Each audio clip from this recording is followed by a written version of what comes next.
Good evening, everyone. Oh my goodness. You've got Giant Moon Man again.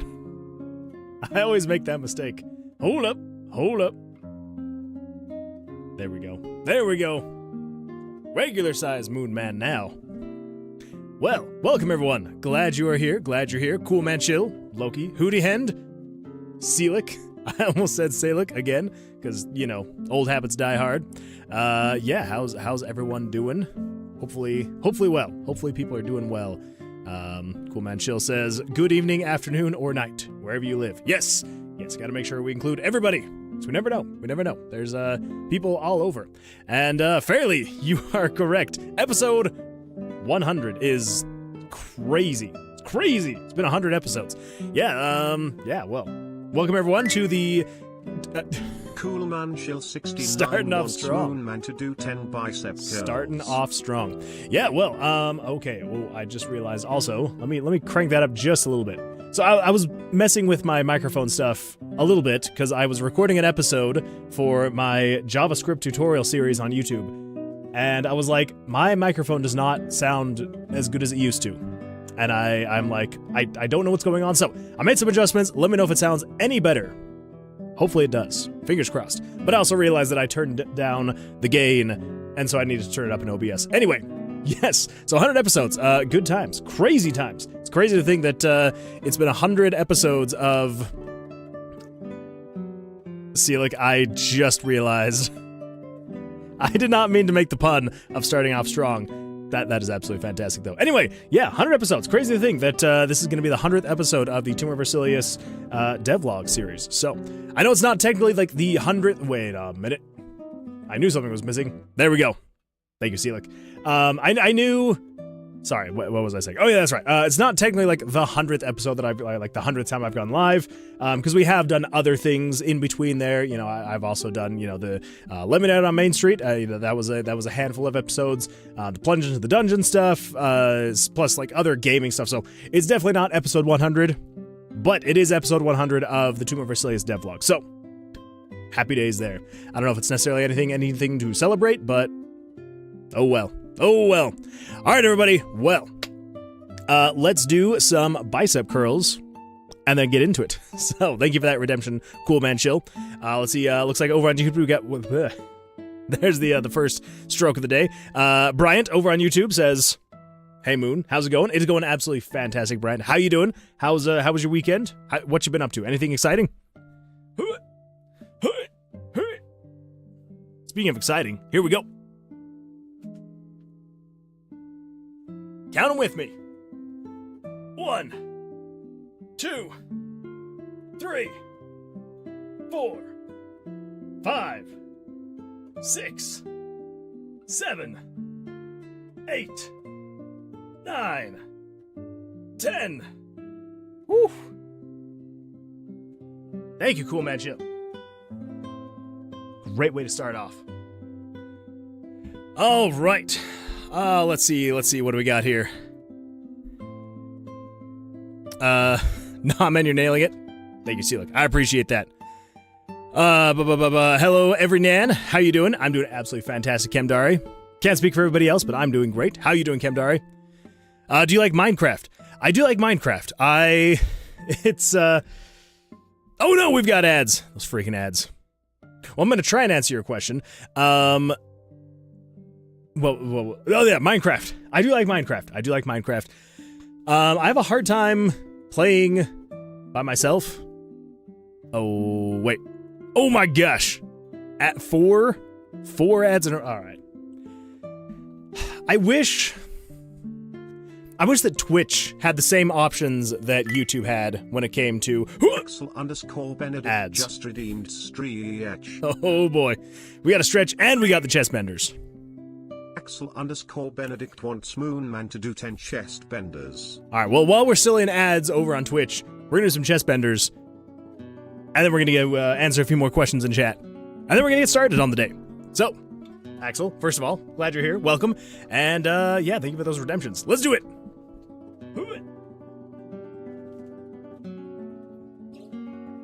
And as always, I'm gonna mute this one, because it's, I still have not actually... put WD-40 on these things, so.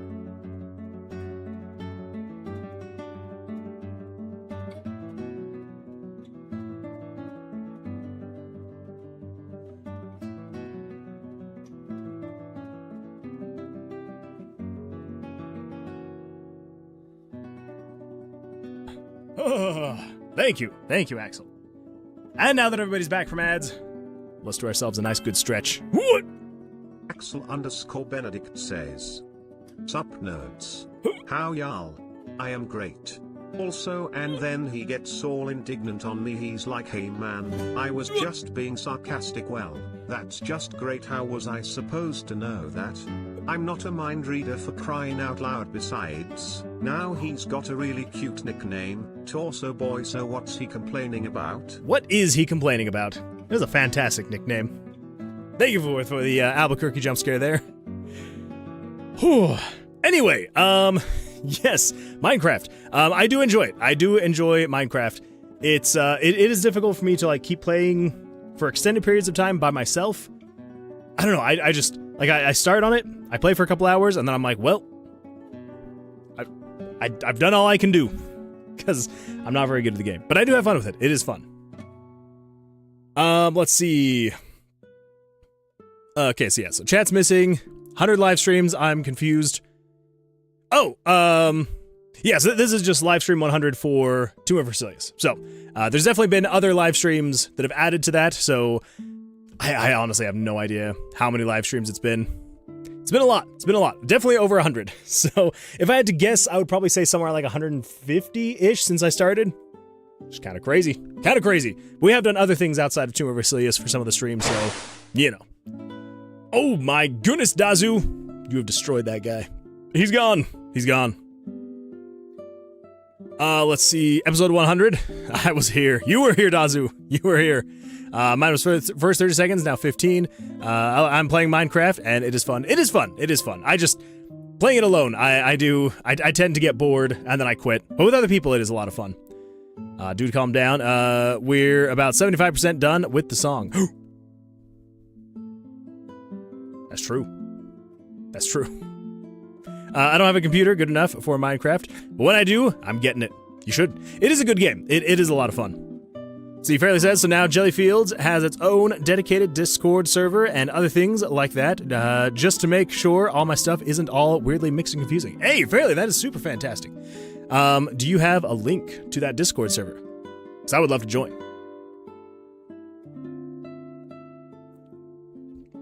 All right, everybody. Since we're doing game dev stuff, let's do some game dev stuff. A couple things. One note, and the note is, you don't have to be worried. I have talked myself out of it. But I will say, for anyone who was here for the raid on Thursday night, if you remember, we went and raided Booyah Grandma, or Grandmama? Booyah Grandmama, however you say his name. Anyway, went and raided Booyah Grandmama, and, you know, as per a fantastic host, you know, was asking how the stream went and all that fun stuff, and so kind of started talking about Tomb of Vercilias. That was a great time, absolutely fantastic.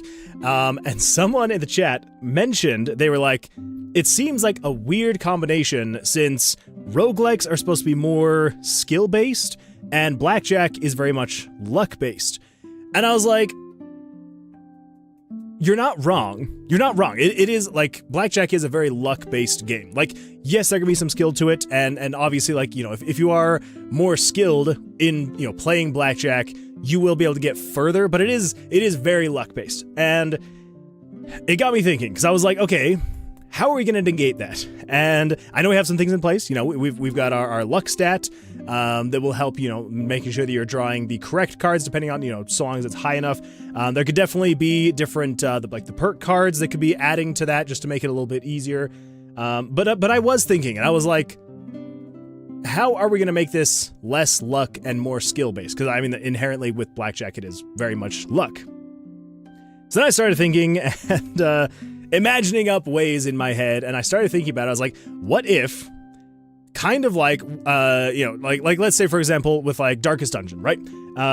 You've got however many cards it is. What is it, like five, 6 cards, whatever it is, right? So you'd have your hand of cards. You know, let's just say, for example, you'd have 5 cards, right? And they were face up.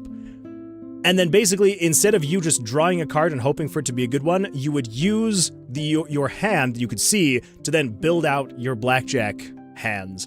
And you would have it be, like, you would basically be building out so it's not just luck based, but you'd have to make sure that you're not using, like if you drew an ace, it's like you're gonna want to hold on to that ace until you absolutely need it, that kind of thing. And I was like, maybe. And then I was like, no, we are not redoing the card system again from the ground up. That would like quite literally be replacing everything that we have like just finished, which was the whole card system, the whole battle mechanics. We literally just finished all that, and I'm like, no. We just finished all that. We don't need to redo that. As much as I agree with maybe it would be nice to have a little less luck-based and more skill-based, it's not. Yeah, it's not. We're not going to go through that. We're not going to do that. But so anyway, so like I said, starting off with this, rest assured, we're not going to go through and redo the entire card system that we literally just finished like 2 weeks ago. But it may be something that may be on the docket for Tomb of Vercilias 2. Maybe. We'll see. And I don't know. Maybe that seems like it would be either too easy or just not fun. But we'll see. We'll see.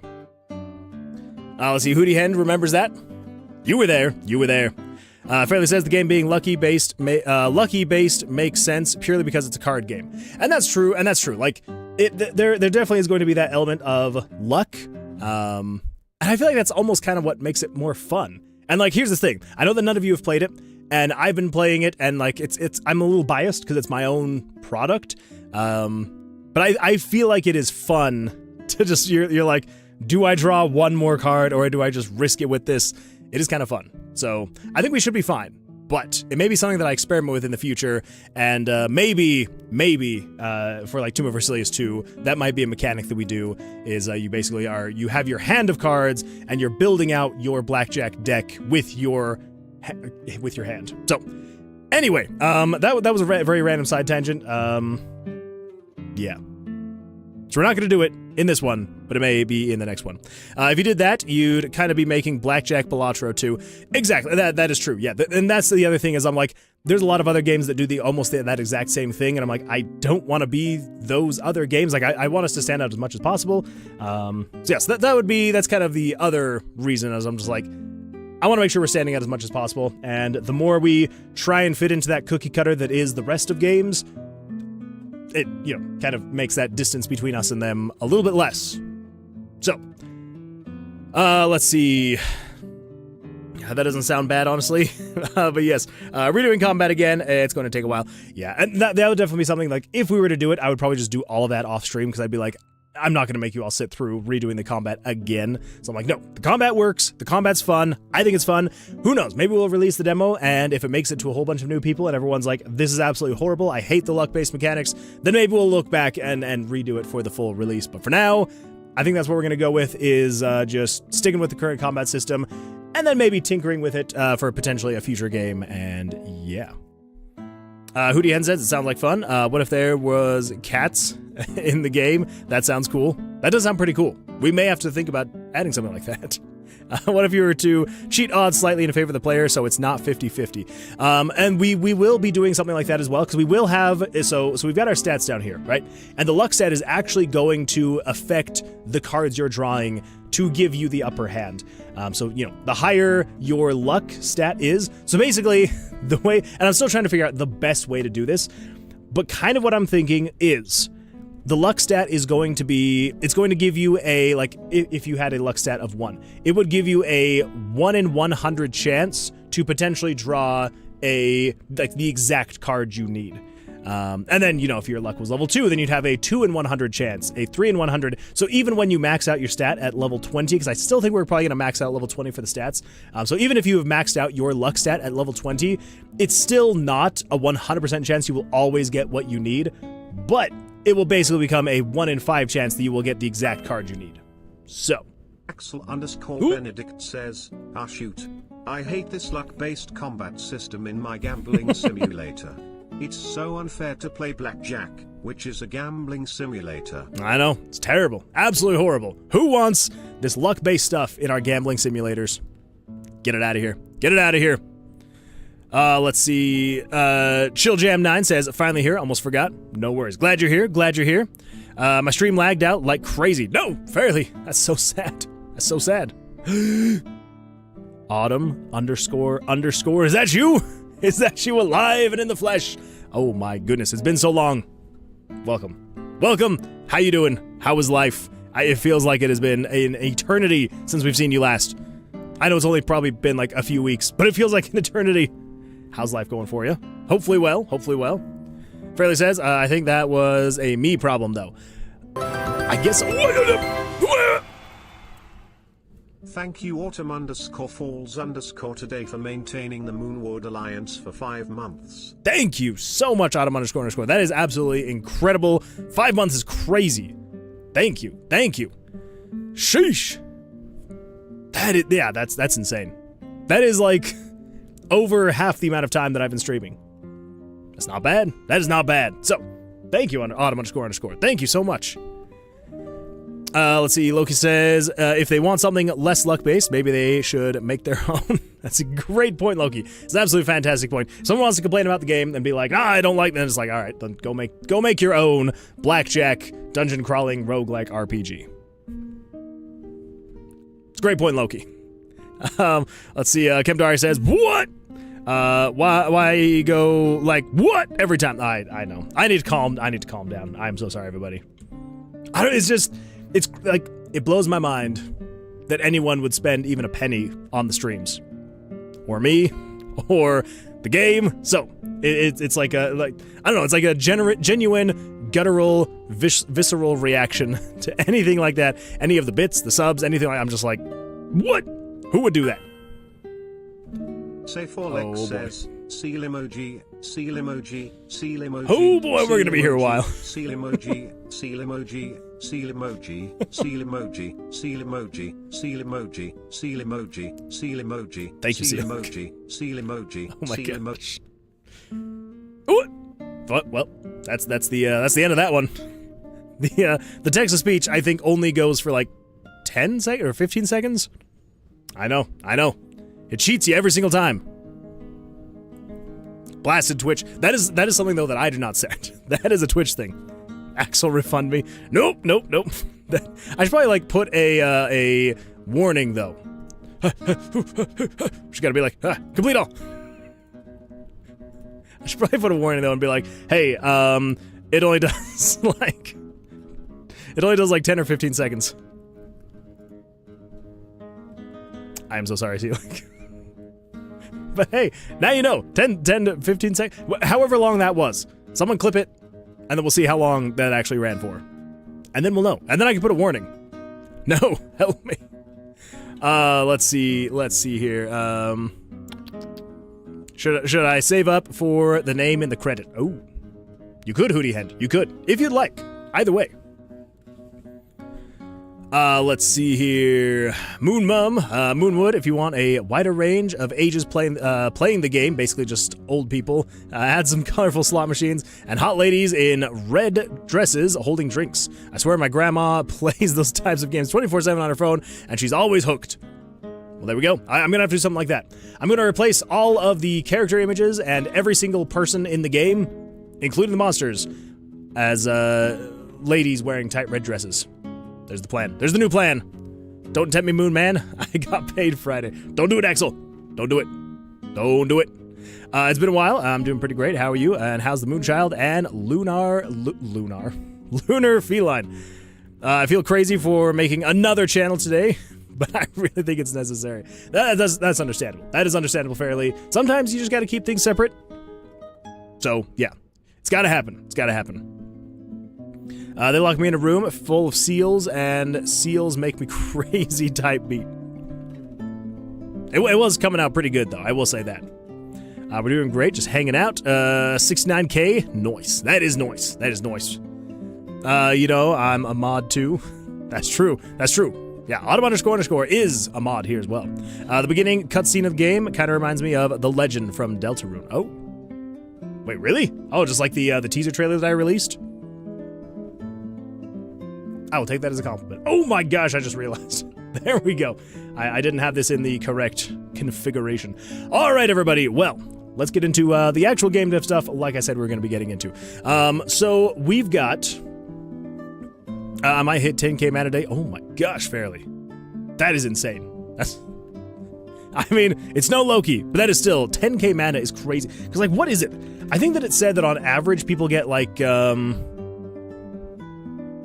think it was like 200 per hour. I think that said that it says like on average it's like 200-ish points per hour. I could be wrong, and Twitch also could be wrong. So what would that be? That divided by 200, that's like 50 hours. Holy smokes. It's a lot of points. It's a lot of points.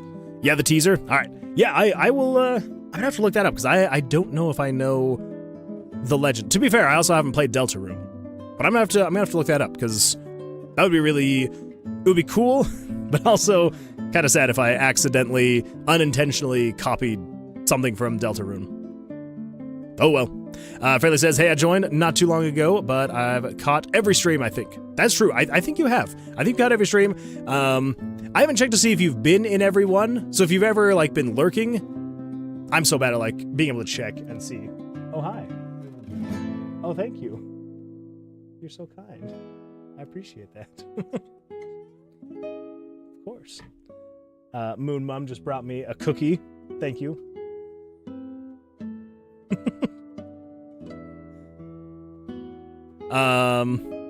Anyway, yes, so I'm gonna have to check out Deltarune. You get 2 per minute and 50 every 15 minutes. Oh. Well, there we go. Good to know. All right, I gotta go take a shower and then sleep early. Didn't sleep much last night.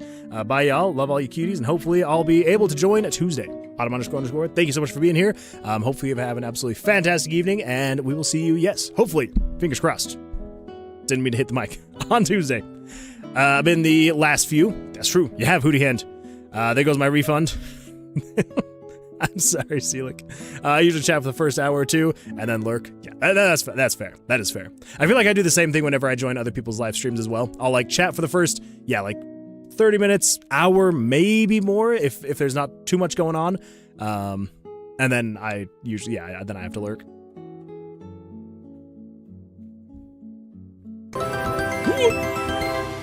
Oh my goodness, Dazu! Dazu gifted a tier 1 subscription What? to Fairly-us.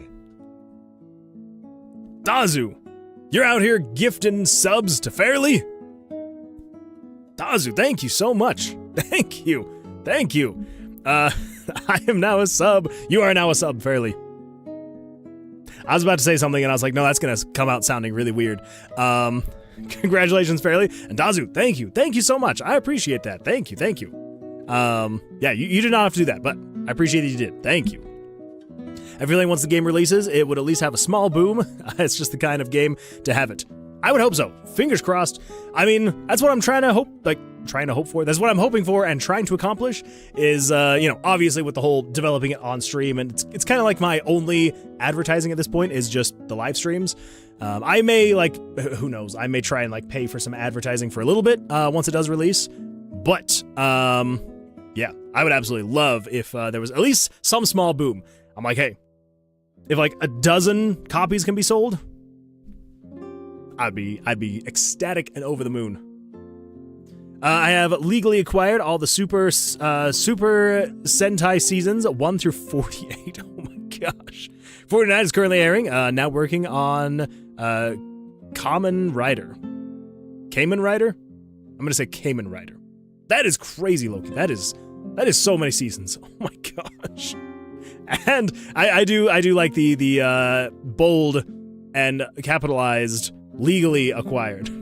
Assuming that means you had them before, just in less legal of means. It's my assumption anyway. No, I was gonna say that too. Beat you to it. You can add it, raining tacos sound to the game. Something like that. KR Wizard is my favorite. No, it's Cayman, wait. Oh, it's okay, common as in common. Okay, so I did have it right the first time, and then I second-guessed myself. Oh well, it happens. Okay, so, if you remember from last stream, we did run into a bug with the mini-boss soft hand. For some reason, when it's drawing a jack, it seems to think that's it's an ace. I don't know why. Or, not necessarily that it thinks it's an ace, because it still adds it as a 10, but it's after that fact, then it treats it as an ace. like it's a soft hand. Very weird. It's still worth 10, but then yeah, so very, very bizarre stuff. Not quite sure what's going on there, but we looked at it very briefly, and I was like, I have no idea what's going on, so that's something I'm going to fix off the stream. So we're not going to take care of this bug today. I think what we're going to do is we're going to do the perk card system scene thing. We're doing it. And so yeah, so that's what we're going to work on. And for anyone who remembers the conversation we were having, let me just pull this up really quick. Nope, that is not what I want. Oh my gosh. 1280, okay, all right. 1280 by 720. And then we'll resize that down to like, I don't know, 10%. Sure. So, for anyone who remembers, I apologize, but for anyone who wasn't here, this is going to be the breakdown of the new card system, layout, and function, and all that fun stuff. So, as of right now, if for anyone who has, I mean, I'm pretty sure everyone here has seen it. So, as of right now, you know, there's text up here, and it's just like, you know, draw your cards, and then it like shows the 3 cards here. And then as you hover over the cards, it goes into slightly more detail, but not really, about what your pluses and minuses are for the actual card. And then, you know, you got the name of the card, you got the icon here, and then you got the actual, you know, the pluses and the minuses. So it's like, there's already the plus and minus, the buff and debuff on the card. So it's kind of like, why would it be down here too? But we were kind of running into issues where it was like, well, yes, they're all here, but also, how are we going to show the player what they currently have, what they're, you know, what's currently going on for the player? And I had no idea how we were going to do that. So basically the idea is what we're going to do going forward is we're going to have, you know, the same thing up here is basically just like, you know, pick your card. And then we're, you know, kind of the same thing here. We're going to have the cards. I may make the cards slightly smaller because going forward, all we're going to have is the name on the card and then the icon down here at the bottom. And then any of the perks, the buffs and the debuffs is going to be in a message box down here. So this will have the buffs and the debuffs. And then as you hover over them, it will, I don't know if it'll have like an arrow or something, but like as you're hovering over them, this message will swap to be whatever is going to be on the card. So you will have to hover over it to be able to actually see what it is. But I think it should be fine. I think so. Anyway, so that's kind of the idea. And then down here at the bottom, as you pick these cards, it will show which ones you've picked down here at the bottom. So, you know, say for example, if you've gone through 3 floors and you're on your 4th, it will show your 3 down here, and you could hover over these, and it will show what it is down here that's going on as you hover over them, so you can kind of keep an eye on what is actually happening and what's all going on. Let's see, Celik is trying to cast things over on YouTube, and I am so sorry, I still have not gone through and done this. I wonder if I do like Google the Twitch stream summary no, that's a spreadsheet. So here's the thing. When I had to redo my computer, it's not Google AdSense. Yeah, when I had to redo my computer, I apparently was not signed in, and now I have no idea where I'm supposed to actually, I cannot for the life of me remember where I set up the API key through Google to be able to actually have you over on YouTube be able to cast spells and things like that. So, unfortunately, over on YouTube, you cannot do that as of right now. Probably tomorrow, I'm going to try and actually look into that and see if I can remember where the freak that API stuff was. Anyway, yes, so let's see. A used game store we visit often has Common Writer on repeat, and it's epic. That does sound really epic. It will be acquired. Moonwood, Tomb of Vercilias just got its own gaming category in YouTube. I did notice that actually. So on the trailer that I released, and I like obviously there's not a whole lot going on in there because it's an unreleased game. But yes, if I go over here to the trailer and I pull this up. And we come over here and we look at the details. And if I scroll down here, show more. If I come down here, you can actually set, if you go to gaming, you can actually look for Tomb of Vercilias. And Tomb of Vercilias is an option of the game titles for YouTube categories. So that's pretty exciting stuff. It's pretty exciting. Again, it's not going to do a whole lot of good because there's this would probably be quite literally like the only video that's in that section. But it is there. It is there now. So very exciting stuff. I don't know how, because as of right now, I believe if I were to go here, I believe, oh my gosh, what the freak is going on here? What are these ads? There we go. Yes, I believe Yeah, there we go. Yeah, Tomb of Vercilias. Look at that. Look at that. And I don't know how to get like the I don't know, image there to show what's going on there, but I don't know. I'll figure it out. I'll figure it out. Anyway, so yeah, very exciting stuff. And I'm glad that you noticed that, because yeah, it's I don't think I would have noticed it if it weren't my own thing. So, yeah, very, very exciting. When I get my PC back, I have them legally acquired, and I can give you them. I believe you, Axel. And simultaneously is the funniest thing ever. I should have them all by week's end. The hard one is going to be Metal Heroes. I had a cooking assignment, and when it was time to clean the equipment... Wait. Okay, first of all, welcome, Zach. Glad you're here. I had a cooking assignment, and when it was time to clean the equipment, and I was cleaning the knife, and a bee came by because it was an outside sink, and now I have a Band-Aid on my finger. No, Zach. Zach, did you slash at the bee, and then you accidentally slashed your own finger? Is that what happened? Zach, you can't do those kinds of things.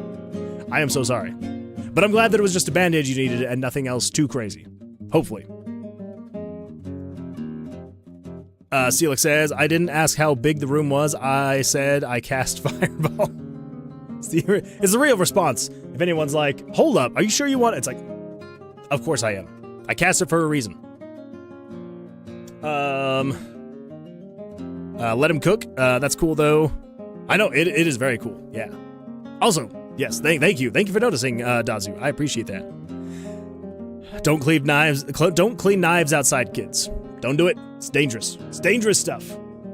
Anyway, so yeah, so that is the general idea of what we're going on for the card system, or for the perk system, however you want to look at it. So yeah, so let's do that, and let's see if we can get it to look the way we want it to. Okay, so coming over here, let's do... So we have the left section, and the center section. I guess this would be technically considered an overlay. Yeah, this is technically an overlay. So let's go into the overlays. We've got the... Okay. We've got the saving throw, the trap puzzle, level up, and death. Cool. So this is going to be a new overlay. This is going to be called the perk card scene. There we go. Now, on the perk card scene, what do we currently have? I believe it just says, up at the top, it just says, like, choose your card, essentially. So here we go. Oh my gosh, there we go. If I can click the freaking button. Okay, yeah, so select a perk card, then it shows the perk cards, and when you hover over it, it shows the thing down at the bottom there. Yes. Okay.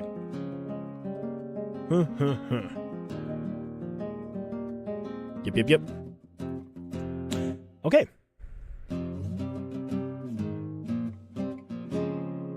Is that still too loud? I feel like that might still be too loud. It's gotta be more of like a background music. I shouldn't get copyright struck, but you never know. Okay, so let's get that color. So yeah, so it's basically just going to be, select a card. Now let's switch this to 3x5. Set this down to 25? 20. Yeah, 20 is way too small, so I do think we keep this at 40. Also, is this? It is. All right, character. Let's switch this from strong to none. There we go.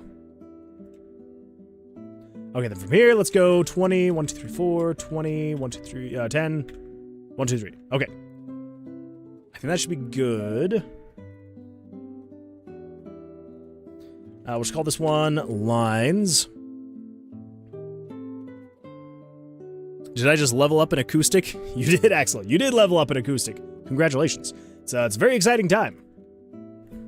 If you have not listened to John Oath is just, so good. All of his Final Fantasy covers are just top notch. So yeah, if you're a fan of Final Fantasy, I would highly recommend all of his music. All right, so let's set this to be 12, 24. That should be good, 24. And then from here, we'll do 12, Yeah. Let's create a new line. Another 12. We still doing the Minecrafting? Not tonight. I think the plan was Tuesday, but I still have not set anything up. I have not had any time to look into how we're gonna actually play all together, or at least as many people as possible. So maybe tomorrow I'm gonna try and look into that and see what we can do, and then I'll post about it in Discord. Yes. But yeah, Unknown Artist. How you doing? How's life? Alright, so that's 100, and then this is 100 as well. Come on, just there we go.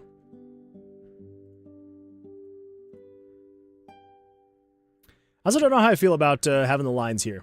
I don't think we actually need them. So maybe come down.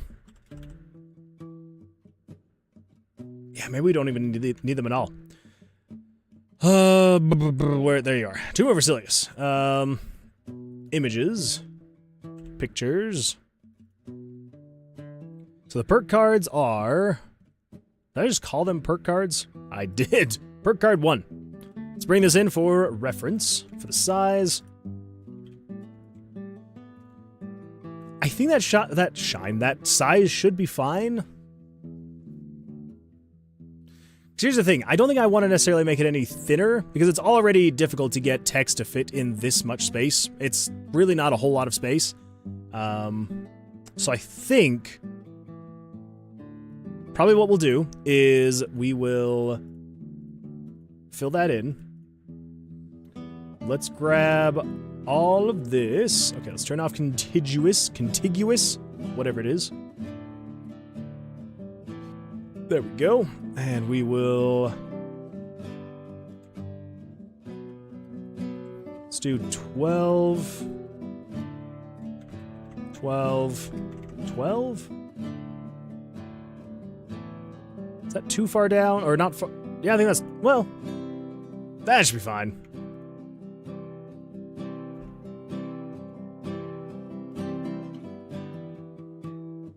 Okay, so what room are we working with here? So if we were to square this up... So 176, huh?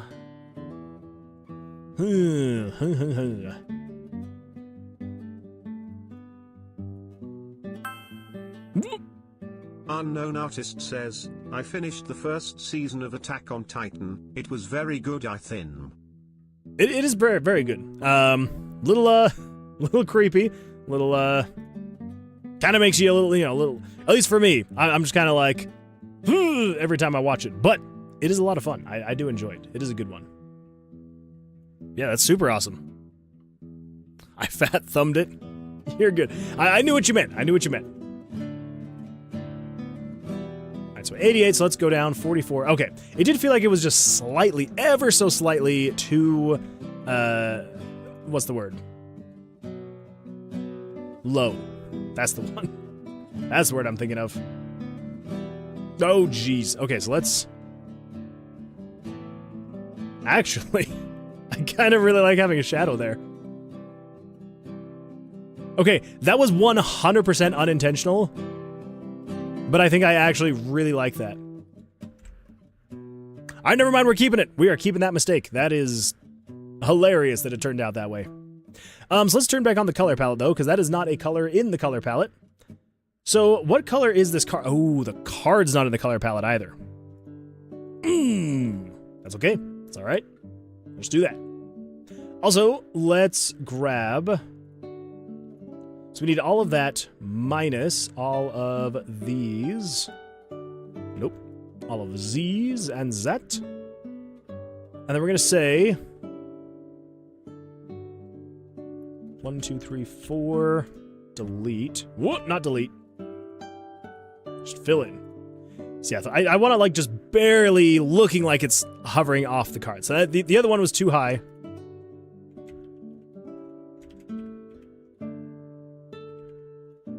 Whoops. Oh no! Crap. Huh? That was my bad. 1, 2, 3, 4. Delete. Nope, not delete. I literally did the exact same thing. There we go. I think that's good. Yeah. That looks good. Okay, there we go. Good to know. So, that's that.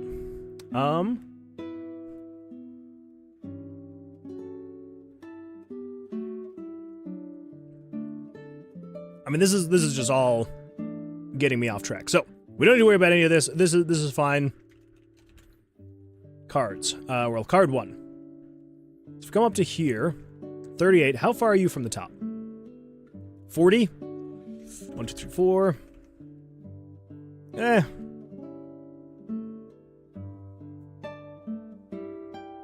1, 2, 3, 4. Yeah, there we go. That looks better. Let's see. Unknown Artist says, I was going to go on to say that I think Levi is my favorite character. I think Levi is a lot of people's favorite characters. I will say. I've heard a lot about Levi. I've only watched like half of the first season, and I've watched the first half like 2 or 3 times. I need to actually sit down and finish it. But yeah, Levi, I've heard, is like basically everyone's favorite. Did you make the color palette yourself? I did. I almost feel like it's getting slightly potentially outdated. I want to expand it just slightly. The only problem there is if I expand it slightly, everything that I've made so far kind of gets destroyed. So we'll have to figure it out.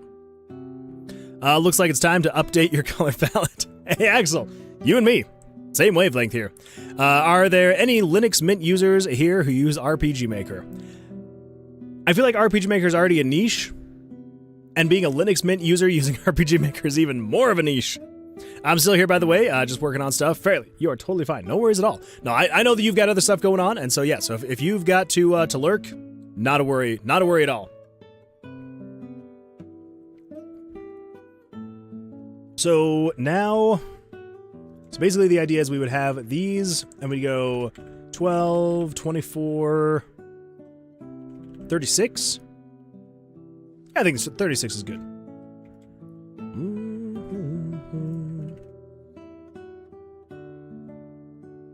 Yeah. Okay, so there's that. I know this means literally nothing, but it hurts my soul to like see the duplicates. And again, like I know that it literally changes nothing. Like nothing has changed by me replacing this with another card. But for some reason, my brain is just like, no, there wouldn't be this many of the same card. I'm like, I know this is literally, it's like, anyway, I'm just weird. This also does give me another good chance to, making sure that I get these things equal. Even. How am I gonna get these things even every time? Am I just gonna have to like draw a freaking box every time? And be like, center point is right here. 176. Because here's the thing, the size of the icon could be different each time. Could be.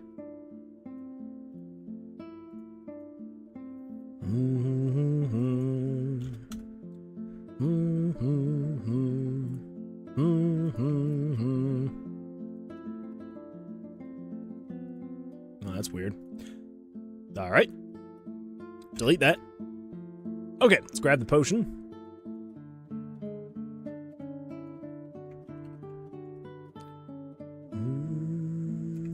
So there, down to there.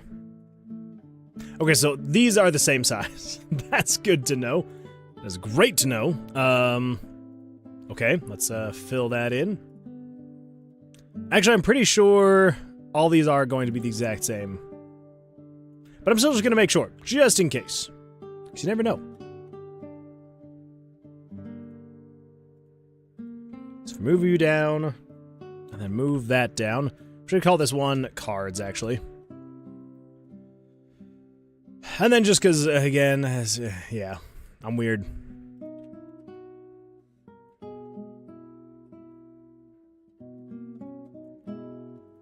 Okay, so the idea is I'd be able to do that. Fill that in. Okay, fill that in. And then I believe... I'm not going to risk it. What the? Oh! I was like, what the freak just happened here? That would do it. There we go. Okay. So never mind. Let's do that. Cut that, paste that. And then down here on cards, let's get rid of this card that's back here. There we go. There is the blades. Let's put you down to there. Oh, that's a different one. So that would be 48. See, it's a good thing I did it. You never know. Nope. Okay, so now here's the other thing, though, just really quickly. Again, kind of like we did with the thing here. Wait! Unknown Artist says, I'm back. Also, more on the Linux stuff. I got such a specific problem where the music audio won't play in RPG Maker, but the sound effects all play. Huh. It's kind of bizarre. Is it the music that comes with the game and it won't play? Or is it other music?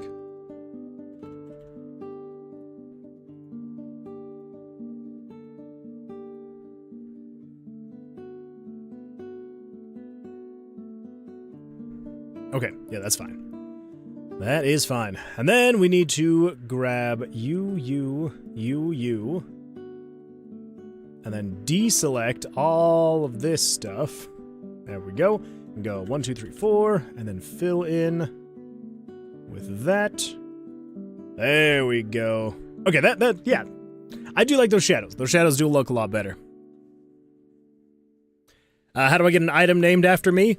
I'll probably just be going through and adding cards and naming them after people. I don't know. There was a small part of me for a little bit. I was like, what if I do like a Kickstarter or something like that, and one of the rewards is, you know, getting an item named after you. But I think I'm just going to be going through and just adding people. Yeah.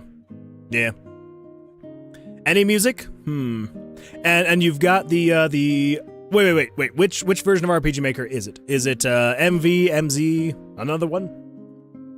A different one? Jesse says, hello. Hello, Jesse.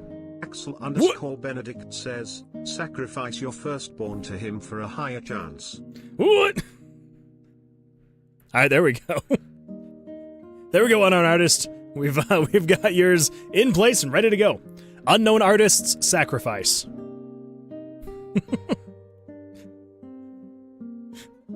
That would be fun. Anyway, yeah, Jesse, how you doing? How was your weekend? How was your first week of work? Did it go over well for you? Do you feel like you're all caught up and ready to go? All right, so yes, there's that. Not my son, Barack Obama. What? Oh my gosh, I knew I would have recognized you. Unknown Artist is really Michelle. Wait, that's his wife.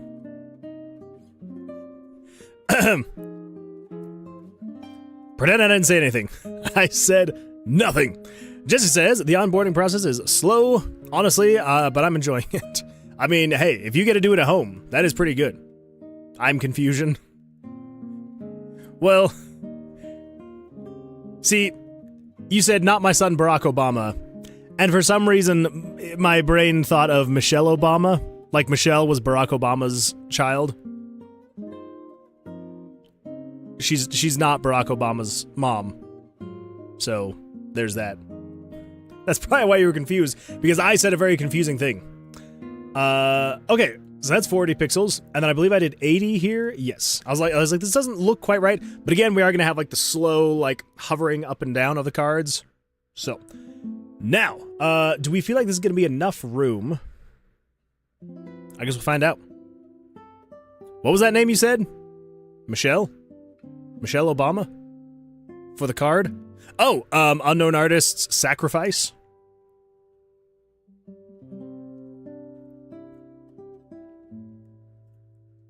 It's kind of what I was thinking. So here's the problem, though. Is the whole getting the text to fit. Because again, we've got 1, 2, 3, 4, 5, 6, 7, 8, 9, maybe 10 characters long we can get to fit on these cards. I sacrificed all the children to the Wall Maria. Every single one. All of them. They're all gone. So there's that. Cool, cool. That's fine. That's great. That's all well and dandy. Now, what if we do something like this? So let's say, let's go into... Let's do the lines. I think we need the lines. Really quickly, let's turn on left section, and we're going to grab... So it's this gray and that gray. Okay, cool. Goodbye, left section. We don't need you anymore. All right, so the lines. The lines, the lines. Let's get rid of those. So I think what we're going to do... I'm kind of going away... Yeah, I'm going away from the whole just lines, right? Or is that currently how the selections go? I think that might be how the selections go still, actually. Let's go check on that. It is. That's just like a highlight. It's not a button itself, so I think we should be fine. Yeah, we should be alright. Should be alright.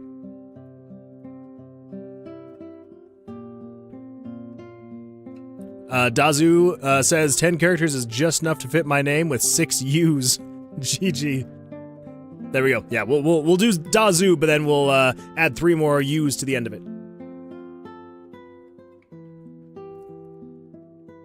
That'd be good. So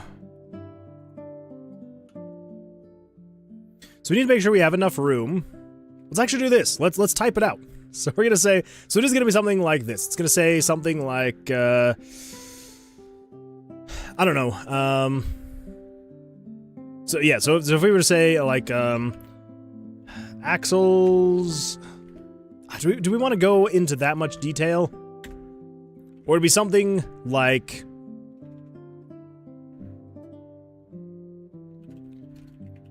these daggers, because I think we want to have like a short description, and then the buffs and the debuffs.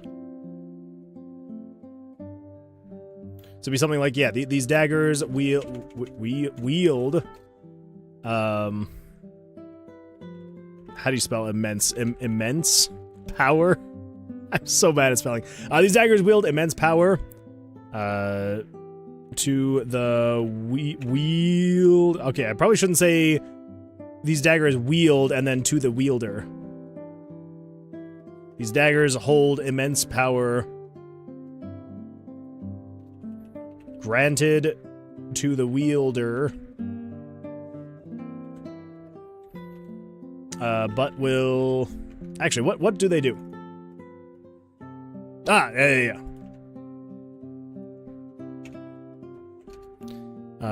But will limit your maximum health.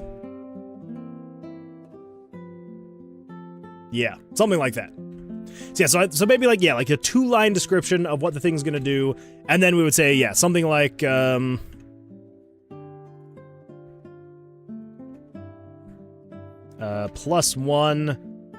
to all damage. 1, 2, 3, 4, 5, 6, 7, 8, 9, 10. -4 to max HP. Yeah, something like that. 1, 2, 3, 4, 5, 6, 7, 8, 9, 10. I think that should be good. I think so. Short description. There we go. And then we're going to want to set this to be 80 pixels down from the cards. So it's the same spacing there. And then we will say message box.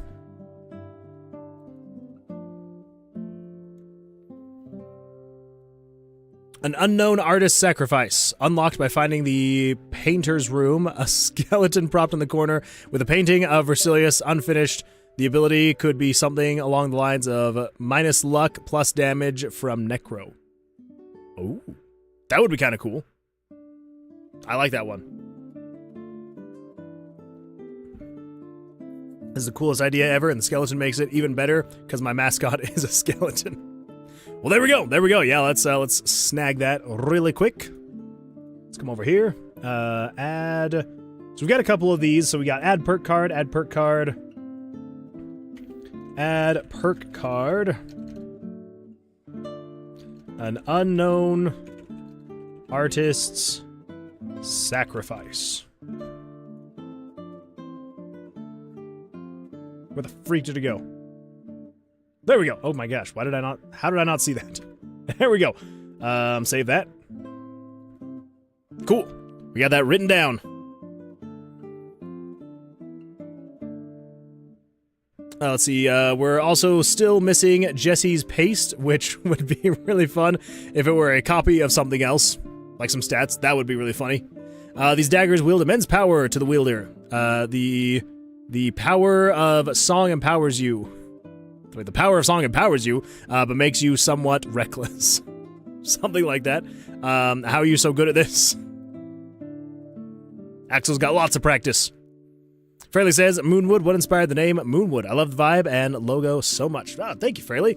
It was, very far down on the list of potential names. I tried probably, I don't know, like 20 different names, and every single one of them was copyrighted. It was super frustrating, because I would think that I had a cool one, and I would start looking around, like I'd start Googling it, and I'm like, okay, I'm not seeing anything, but then I would go to like, and look at actual like US like copyright, and there would be someone who had copyrighted the name, and I'm just like, Gugh. Anyway, yeah, so it was actually way down on the list of potential names, but yeah, I liked the idea of some kind of like celestial body, so like, you know, like so stars, some kind of planet or a moon or something like that, and then I was like just trying to get like moon something, because I'm like, I don't want to be like Moon Studios, because like, you know, Moon Studios was taken, and so yeah, so it was basically, I was just going through copyrighted things, and I'm like, okay, what is not copyrighted? And yeah, I was just like, well, Moonwood, and I was like, I don't know, and I started thinking about like, looking at the moon through a tree, and I was like, I guess that's kind of cool, Moonwood. And yeah, and that's how it happened. Actually, I can, okay, we're gonna do this, and it's gonna be really embarrassing, but I'm gonna pull up the original logos that I started making for Moonwood games. It's, they're rough. Let's see, where would they be? I think they would have been, I would have done more with them.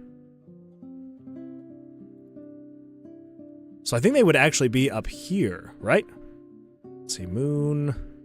We got the Moonwood Games logo, but I don't know if this is all the layers. I think this is just... Yes, this is just it broken up.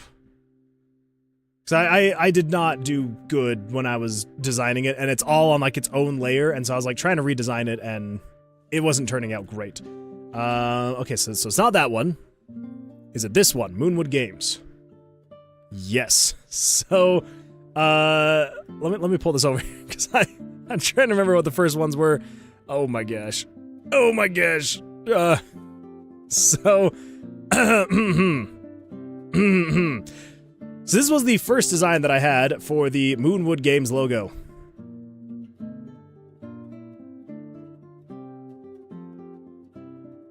It was bad.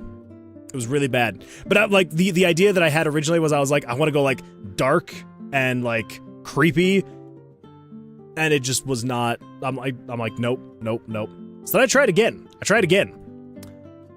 And for this one, I was like, let's go for like more realistic, but like more calm. And I'm like, no.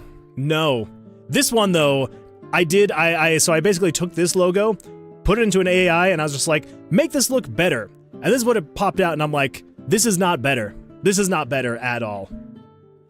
So many issues with this. But it did get me on the right direction, and I was like, you know what? I'm not gonna go for realistic, I just want to go for like something like pop art feeling. And so that's eventually when I landed on something like this, where I was just like, the trunk, you got the tree, and it kind of like goes through the moon, and then you got the stars. And yeah, so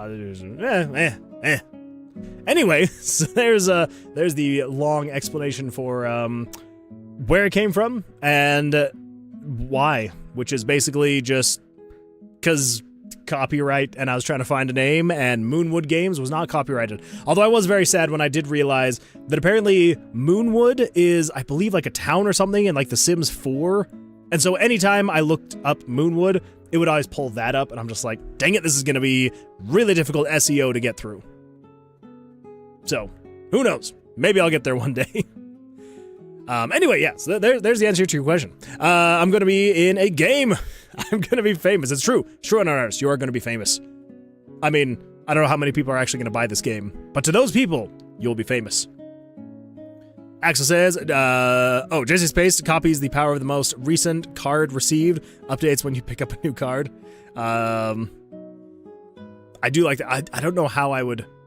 I'm sure I could figure it out. It took me months to come up with Wonder Pond. That's fair. It does take a while, especially when you just keep running into roadblocks of like, oh, this is not... Honestly, for me, so here's the thing. I used to have an old, like, name that I like developed games under. Never released anything. Nothing ever became of it. But it was not good. And so I'm like, all right, I need something completely different. I'm not going to use this old name. And then I basically was just like, I don't care too much, because like in my head I was just like, it's not gonna matter. I'm gonna make I don't even know if I'm gonna make a game with it, so I probably should have spent a little bit more time thinking about the name, but I feel like it's kind of worked out so far.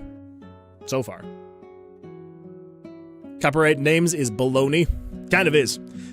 Be ready to clip. No, don't clip it. Moonwood, what is your favorite character in the game you're making right now? The favorite character in this game? Ver-silli-us. No, actually, knowing what I know about the story and where it's going to be going, the twists and the turns, I think probably my favorite character, as long as it actually pans out this way, I think my favorite character is probably going to be the Mage's Guild NPC. I'm not going to say why, but I think he's probably going to be my favorite. I also went through a lot of names. At first, I was Donut Lord, but then the Sonic movie was a thing. Then I went to Most Toast, because I like toast, but I felt kind of cringe, and I landed on Unknown Artist after my car was disconnected from Wi-Fi, so for the artist, it said Unknown Artist. That is kind of funny. I do like... See, and that's the thing, is like, I feel like when they come around generically, organically, that's the word. Not generically, organically. When names like that come around organically, it just, I don't know, it feels good and fun. It is a lot of fun. I would say I'm pretty good at determining AI. That's fair. Yeah, it's, that tree is very much so. I mean, for many, many reasons, and the biggest reason was there were 2 moons in the sky, and I was just like, come on, AI. It shouldn't be that hard. Spoopy, very spoopy. We posted at the exact same time, so I was first here, but you were the first on the stream. Let's see, what's the meaning behind the 2 moons in the chill logo? Wait, the 2 moons. Oh. So this is supposed to be, and I know it doesn't come across very well, this is supposed to be the tree. It's like the, the leaves and things like that. And then this is like the actual moon. So it's supposed to be like, it's like, I don't even know how to describe it. Anyway, yeah, so this is supposed to be the tree portion, and this is supposed to be the moon portion. I tried it the other way originally, where the tree was the size of the moon, and then the moon was poking through in as this size, and it just didn't make sense to have like a hole in the tree that you were seeing the moon through. And so I was like, well, what if we try a bigger moon and then with a smaller tree in front of it? And yeah, it took a while to be like, we should do a like quarter moon versus a full moon, because it was a full moon originally. And I used to have, this was the inverted portion. So like basically how this tree branch trunk thing is here, this used to be the inverted portion. And then this was all solid, and it didn't look good. So then we switched up, and now it looks like this. So I don't know. It definitely is one of those logos, like you have to look at it from a distance like this, and you're like, oh yeah, that's interesting. And sometimes it kind of works out. Sometimes. This is a good point, why there are 2 moons. Oh, you mean with the second one? The second one. Yes, there were 2 moons, and that is because I put this design that I tried my best. It was bad. Yeah, so I put this design through AI, and this is what it pumped out. And I liked the idea of having, because, like, you know, obviously, again, like I said, I wanted to have the moon, like, behind the tree, like you were looking at the moon through the tree. And so I wasn't a huge fan, first of all, that it, like, put the moon, like, just this giant moon above the tree. And then I'm like, and then there's a second moon here, and it just, yeah, not great. Anyway, yeah, and then end up with that. So yeah, it's the joys of AI, everybody. It just throws multiple moons up in the sky, and you never know. My name comes from Books Alex Writer and the Mysterious Benedict Society. Axel was a typo, but I like it better. I do like it as well. I think Axel works really well for you. It's my favorite book. The show is quite accurate to the first book so far. Don't be so harsh on yourself. I think your logo looks great. Thank you, Fairly. I appreciate that. I guess it's just one of those things that it's like, you know, you get it and you're like, yeah, it looks good, but like you'll just kind of be hard on your own work. It happens, like everybody does it. So, do you have the second season out yet? Let's see. Jesse says the paste can only be found after finding my skeleton. We're gonna have so many skeletons in there. We gotta have Jesse the skeleton, and then you can find, oh my gosh. Should we have Jesse the skeleton, and then he drops fish paste? We should do that.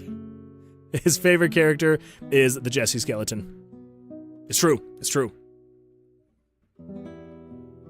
Oh, wait. Plot twist with the shopkeeper? There is. Well, less of a plot twist with the shopkeeper, more of a plot twist that happens and the shopkeeper may or may not be there, depending on what you do in the game.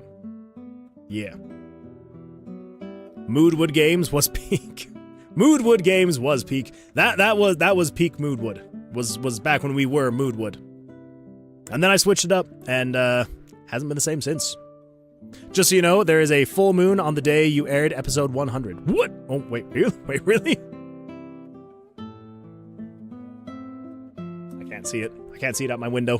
But I'm gonna believe you. That is actually really fun, really funny though. With a total eclipse just hours ago. It's a sign, everybody. It's a sign. At least in Italy. Oh, okay, that would be why I can't see it. It's like a harvest moon or something. It's orange here. That's really cool.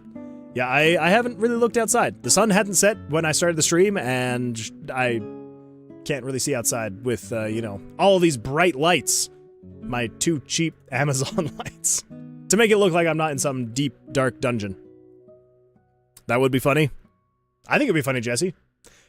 But we don't necessarily have to do that way, because I know the reference is to the YouTube paste, and so if we do fish paste, it's not exactly the same. But I still think it would be a lot of fun. Okay, so what is the height that we're going for? So 92 height would be enough to fit this whole thing in here. Okay. Unknown artist says, if you put my skeleton in, could you put something that resembles a blue hoodie? We could do that. We could do that, yeah. Might as well. You should read the books, especially The Education of Nicholas Benedict. And see, I've never even heard of these books, but they must be good. So what if we give 24 pixels? Well, no, 24 pixels is too much. 1, 2, 3, 4. 1, 2, 3, 4. How much we got there? 16? 16, okay. 16 pixels I think is good. Maybe more on this one, just in case we need to fit a little bit more text. We'll do 24 more. So that puts us at 40 pixels? Yeah, 40. Actually, oh, we could do 20. There we go. The phase is the same. Say it's the same moon we're all looking at. The eclipse depends on where you live. That would make sense. I mean, that is fair. That is fair. We are all seeing the same moon. I wasn't assuming that we were all looking at a different moon. It was just, yeah, the eclipse that I would definitely not be seeing here in America if it's happening in Italy. So 20. Okay. Merge those down. Let's move these over. And then I believe it was 40? Yeah, 40 pixels past the end there. Let's come over here. We go 1, 2, 3, okay. 1, 2, 3, 4. Oh!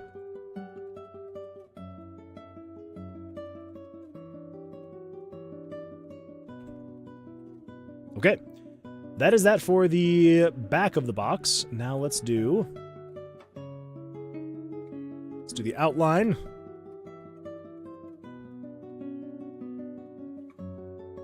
Four,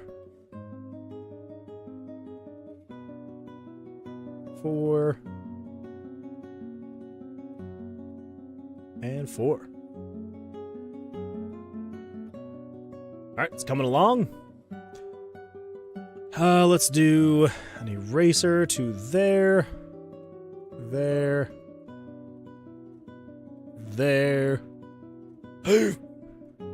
Unknown artist has rolled a 21. I feel like I need to add more things when you're subscribed. I need more. I added like the initial stuff, and then I was just like, all right, that's good. But I need more. I need more to make it a little bit more worth it, don't I? One of these days. All right, so these go all in the corners. Yeah, there, and there. Fill that in. That in. That in. And last but not least, that in. Okay, there we go. There we go. You should add a dice that is Nat 67. Wait, what? A Nat 67?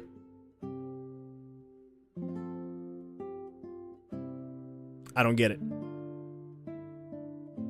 A Nat 67?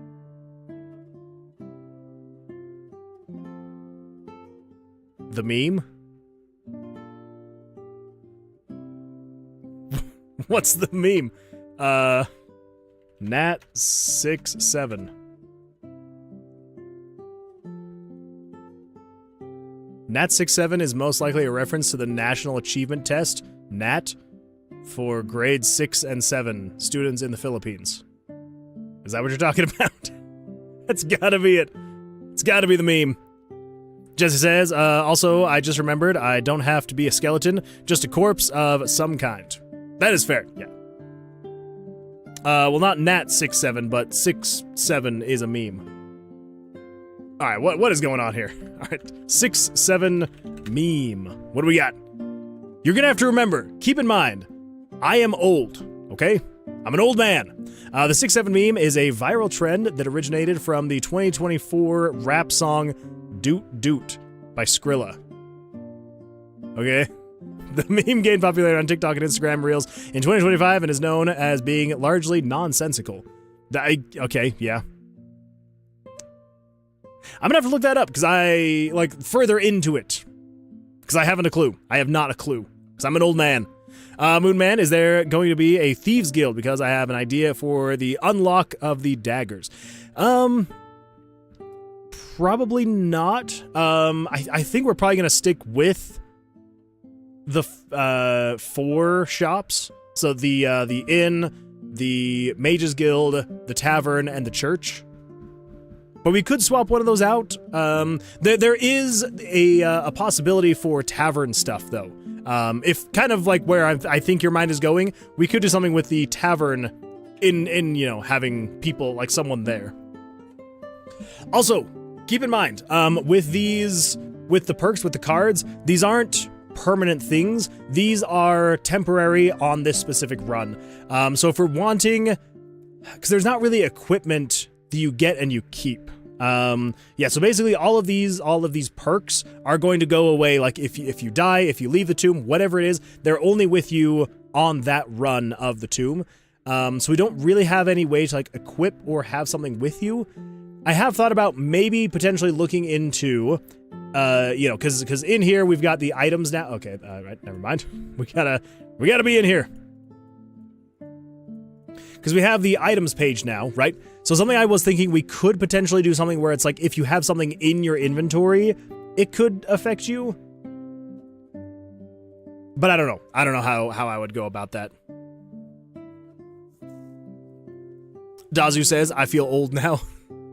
You and me both. You and me both. And Loki has posted a link. I'm going to, without clicking it, I'm going to assume that it's their babies.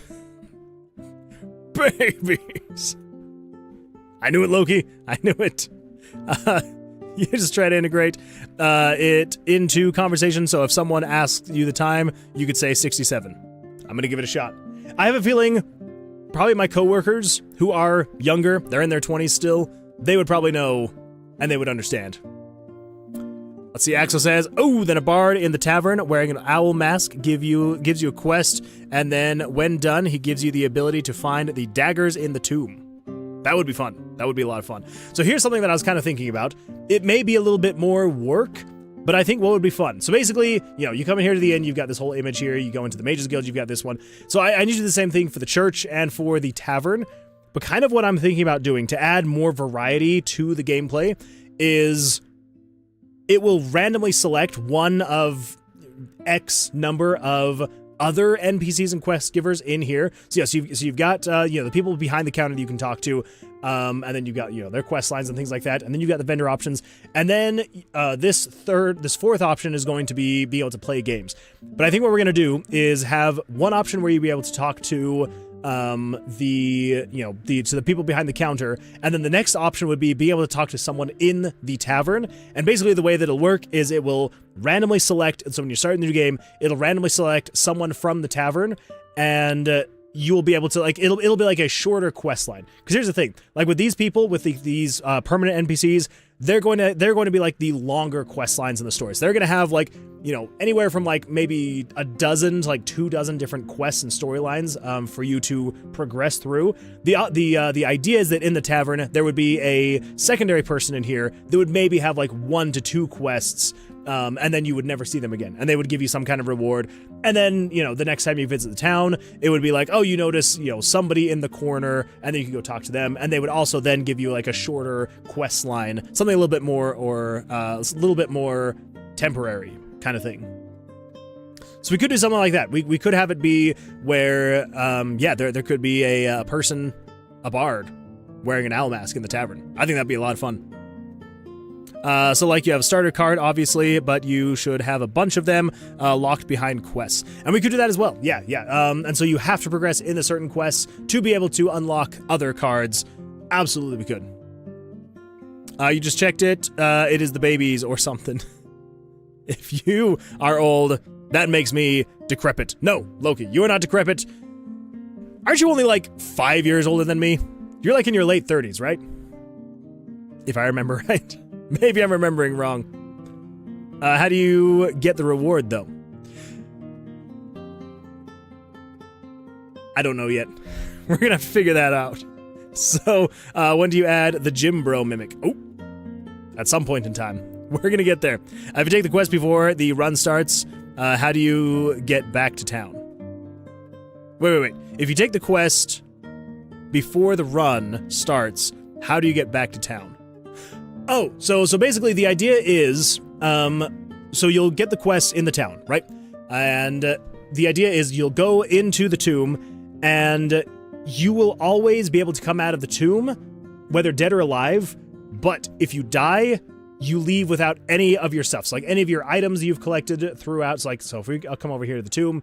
So if you die in the tomb, you don't keep your dice, you don't keep your items, all of that gets lost. These are the semi-permanent things.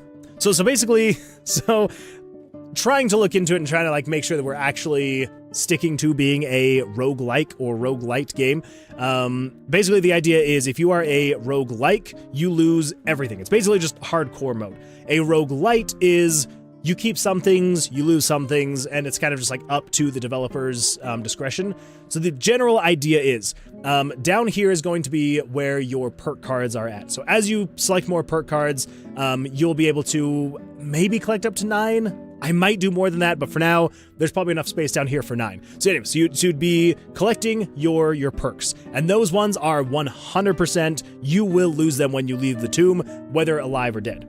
And then the next pieces are your dice and your items. These things are semi-permanent, because if you leave the tomb alive, you get to keep these. Because if you remember, once you kill the mini-boss, or if you just find the obelisk somewhere here in this room, you'll have the option to either go back to the town, or you'll be able to keep going. And so if you go back to the town with your stuff, then you'll be able to sell it, complete quests, things like that. And then the permanent stuff that you will never lose is your player level, your stats, your experience points, and things like that. So even if you die and you lose all your items, you lose all your perk cards, you will still have your experience, your levels that you have gained, and your stats. And so these are going to be the permanent things that will always be there, no matter what happens to you. Unless, of course, because I am going to add potentially a hardcore mode. So if you die, you're dead. But anyway, so then to answer the question for how you do the quests is basically the idea is, unless the quest involves you coming back with an item, because there will be some quests of like, go in there, like, you know, this item is on this person, or it's somewhere, you know, probably somewhere around floor 2, and so you're going to want to check floor 2 really thoroughly for things. But yeah, so some of the quests will be, hey, can you bring this thing I've heard that's, you know, in the tomb, can you bring it back for me? So long as it's not an item, if it's something like, hey, can you go kill this person, can you go do this thing, like whatever it is in the tomb, so long as you do it, even if you die, you can come back and then go be like, hey, like I did this thing, and they'll be like, oh, thanks, cool, great. So yeah, so it'll kind of be like, you know, one of two ways you'll be able to actually complete the quest. If it is you need to come back with an item, once you get that item, go find the exit and get out of there, because if not, then you'll not be able to do the quest, and you'll have to go back in there and try to find the item. So hopefully that answers the question. Loki says, past that, with 1 foot closer to the grave at week's end. Oh my goodness, that is right, Loki. Your birthday is this week, right? I think I remember us talking about this, that our birthdays are like super close. Because my birthday is next Tuesday. Not this coming Tuesday, not like in 2 days, but like the next Tuesday after that. So in like, you know, 8 days, 9 days, whatever day it is today. Yeah, Friday. Oh my gosh, Loki, it's coming up. It's coming up. It's very exciting. Let's see here. Unknown Artist says, I love roguelikes. They're a lot of fun. I do enjoy myself a good roguelike as well. Mathra says, hey, Moon Nerd. Hello, Mathra. How you doing? Happy birthday. It is coming up. It is coming up. We're gonna all have to sing to Loki on I was gonna say Friday. On Thursday. We're gonna have to sing on Thursday. Just says, also, I just remembered, I don't have to... Oh, wait, I already read that message. I'm so sorry. I didn't recognize the first of it, and then I started reading, and I was like, nope, I've already read that one.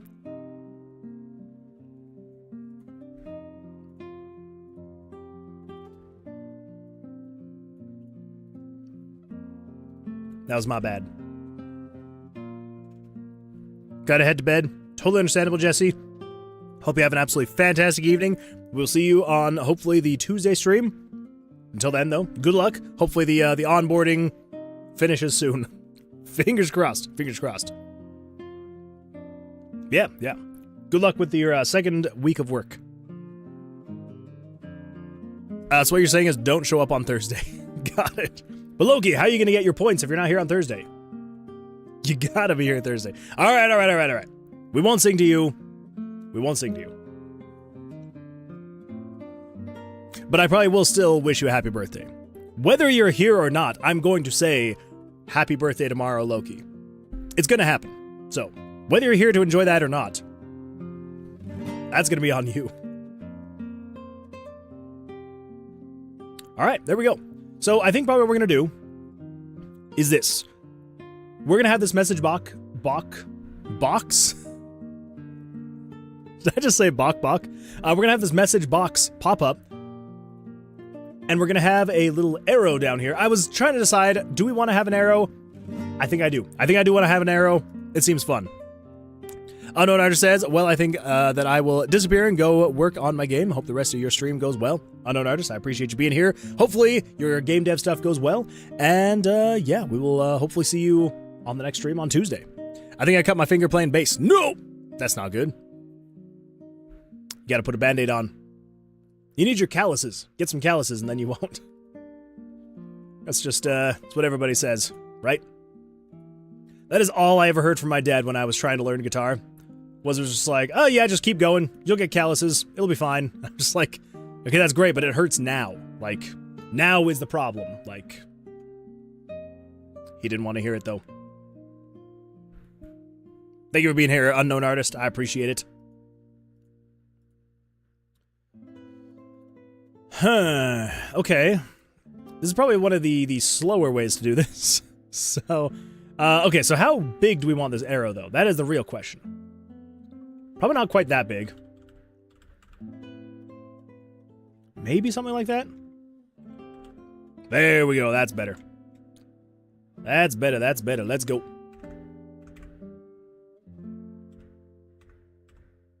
There we go. And we'll call this one arrow. Let's go up. Do. And down.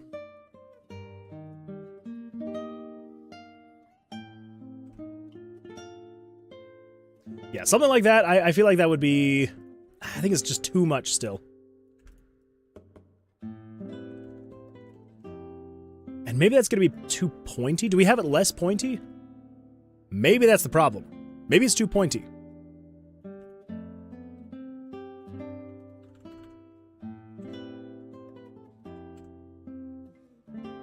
A freak happened there. There we go. I think that actually feels better. A little less pointy. A little less pointy now. Ooh. Crap, what would that be? 92. I'm so bad at math. 92. There we go. Bring that down to there. Okay. So, yeah, so basically the idea is you hover over the card, this little arrow will pop up, kind of just like, so you kind of know what it's actually pointing at. Obviously, you're hovering over it, but like, it adds a little bit more visual to it. And then, yeah, it'll give a short description of what the actual card does, the stats that it does, and that should be good. And then,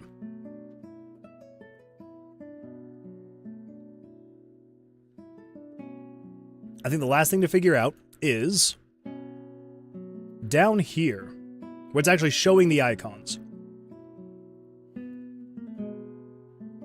Do we have it go across the bottom, or do we have it go up the side? I'm kind of thinking...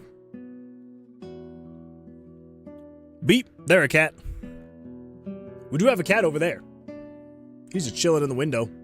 He has gotten really off, though. I will say. Where the freak is he? Doritos! What's going on, Doritos? Why you so off? Hold up. Hold everything. What? Jeez. Go 1, 2. Yeah, there we go. Now he's nice and centered. Yeah.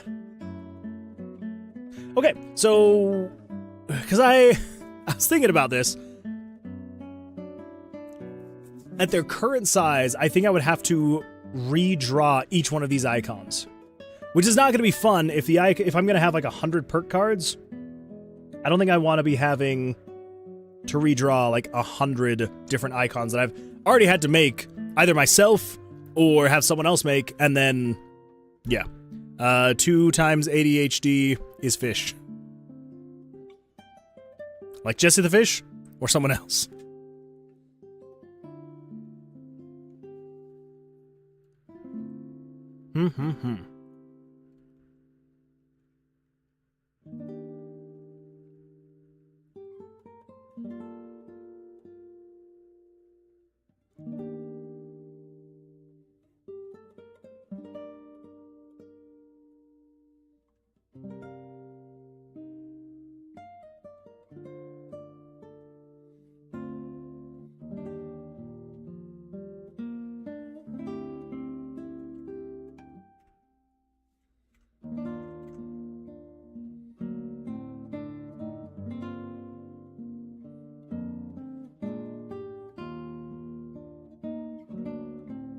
So if we did this...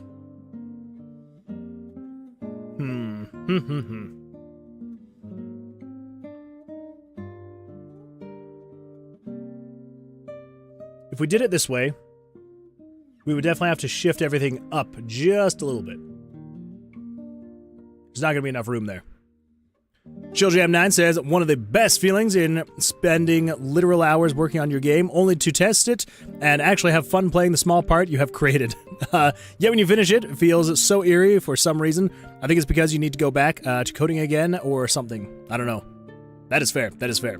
But I will say, that is a really good feeling when you're like sitting down just to test your game, and it is fun. Because that is a good sign. Like, if you're having fun just playing the game, it's a great sign that you're like, oh, it's actually hopefully going to be enjoyable to play. Yeah, that's super awesome. Chill. I keep doing the same thing. I'm so sorry. That is super awesome, Chill Jam. Yeah, very nice.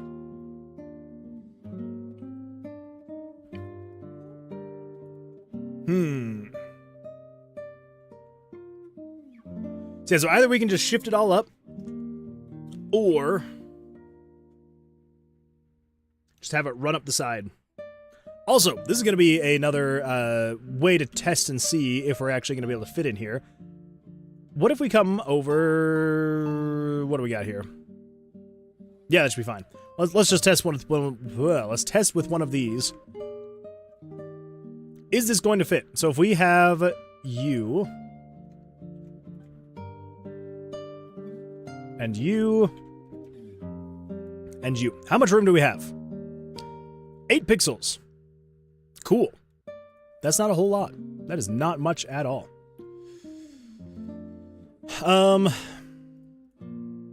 Wow. Yeah, because that would basically be me doing... So even if we went 1, 2, 3, 4, 1, 2, 3, 4, that is... They're quite literally just like butted up against each other 100%. Well, so if we're going to have them fit in this box here, we're going to have them be quite a bit smaller.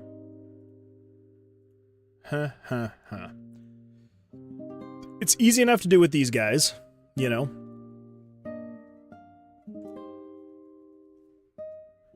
The swords I would probably have to redraw just a bit.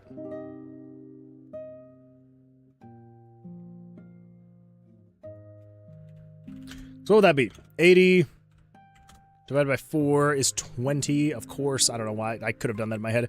So 20 pixels is what these are. So that means I would probably have to do 16 pixels for the icons.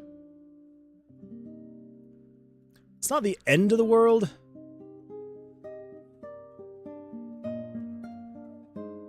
Wait a minute. Oh. Okay, so that's 22 pixels. Oh, boy. What if cats and humans were to swap places in this world? That would be terrifying. Although, I could maybe go for the simplicity of just being someone's pet. Just being a giant cat's pet. I get fed. I get pets. I get cuddles. Could be a good way to go. Could be alright. It's the end of the world. Run. It would be a little terrifying. If you don't plan on making the player able to escape battles, you can maybe squeeze the items there. Wait. If you don't plan on making the player able to escape battles, you can maybe squeeze the items there. So they can escape from battles in the map.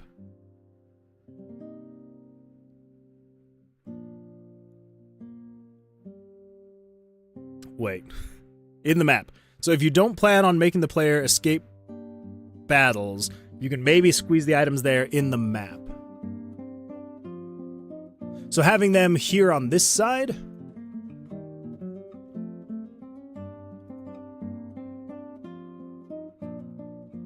Is that what you're meaning? Because we could... That is a potential option. Because here's the other thing. I don't know. No, I definitely want to have that. I was going to say, like, we could get rid of the quests section here and just have that be runes. But I think it would be nice to actually have the quest section when you're in the tomb, because you might forget what you're doing in there for somebody, and so it would be good to have. I meant reusing the map space. Sorry for the bad English. No, Dazu, you are totally fine. No worries, and you do not need to apologize. I meant reusing the map space. But now I'm not 100% sure which space you're talking about. So are you meaning like this space here or this space here? So number 1 or number 2? What if cats took over the world? I feel like there'd be a lot of pretty upset cats, honestly. The top right. Okay. Well, so like we could go with something, because here's the thing, like we could replace this quest section and get rid of these and have it be in here. The only problem is we still run into the issue of the width of the icons. Because if, like, even if we were, we have a little bit more height to have the icons, but I want to have the icons be as close to square as possible. And basically that's going to mean that, oh man. Yeah, because then we still have the constraints of the width. And we could just have 2 across. It's like we'd have one here, and then here, here, here, here, here, here. It does reduce it down to only 8 instead of the 9 that I was hoping for.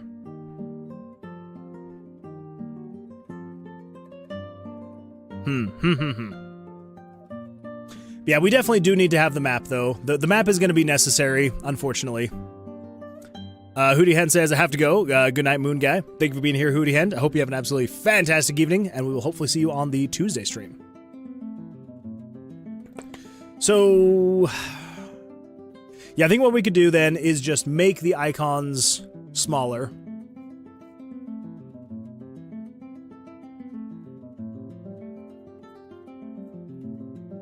We could also just redraw them. We could potentially run into issues if we do that, but I think I'm willing to accept that risk. Right?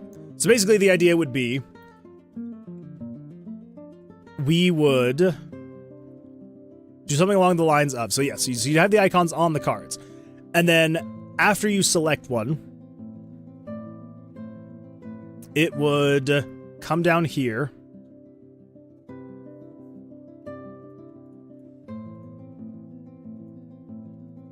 Let's also do... Let's do this. So you got the message box right here. Let's duplicate that.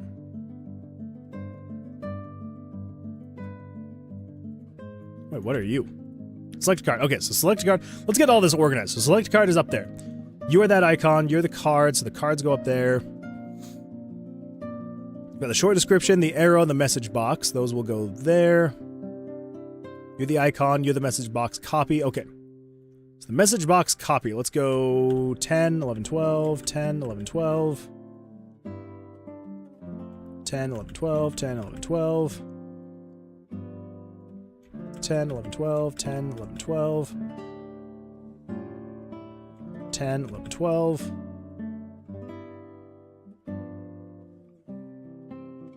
Yeah, we have to go very small.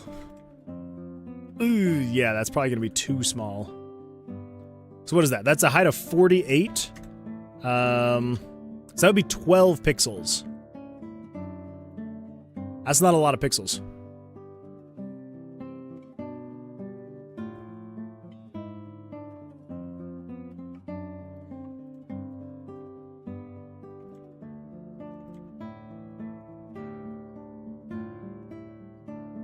So we got 40 up here. So what if we do 4, 1, 2, 3, 4. That's 32. 28. So if we do on the cards, if we do 56 pixels.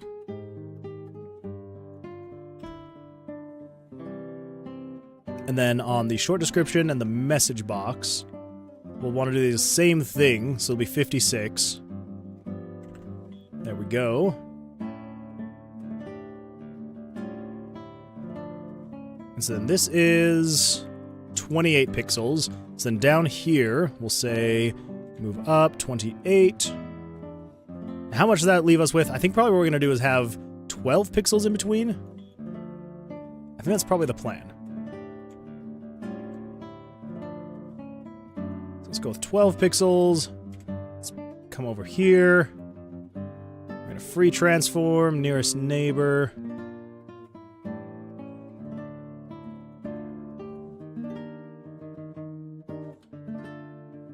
I think that should be good. So basically the general idea is what we could do. So you'd have 72, so we reduce it by 4. 4. 4. And 4. And then 4. 4. Oh, crap. 4. Nope. 4 and 4. Okay. Then I think essentially what we can do is if we go 8, maybe 12. So basically, yeah, the idea that I've got right now is we would kind of just create almost like a Minecraft hotbar. Not exactly the most elegant solution, but check the cord, you coward. What happened in Discord? What happened? Let's come over here. Let's see what's going on here. Off topic? Oh my good. Oh my. Oh my. Here's a screenshot of my Jellyfin collection for the Super Sentai series. I am currently on Season 3, Battle Fever J. Holy smokes!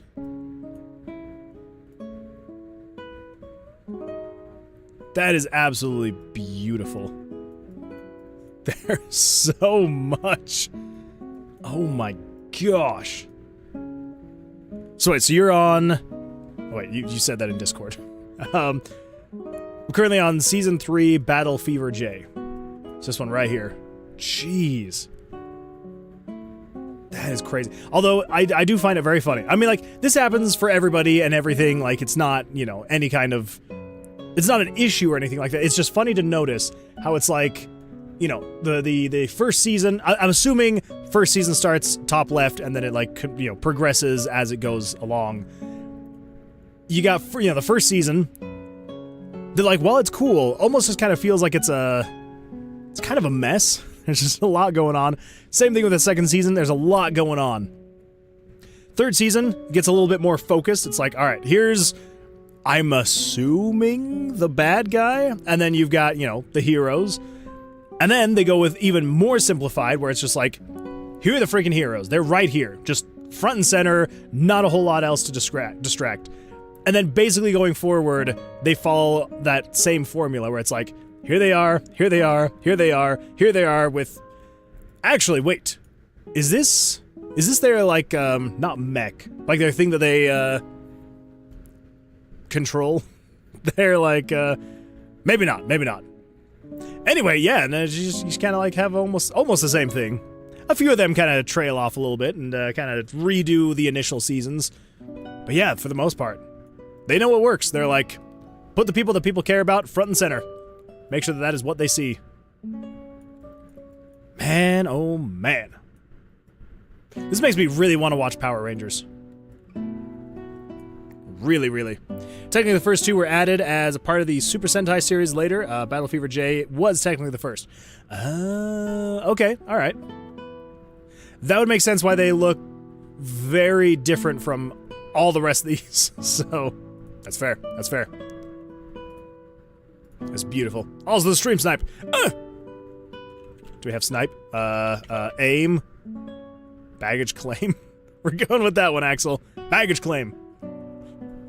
I love it. That is beautiful. Absolutely beautiful.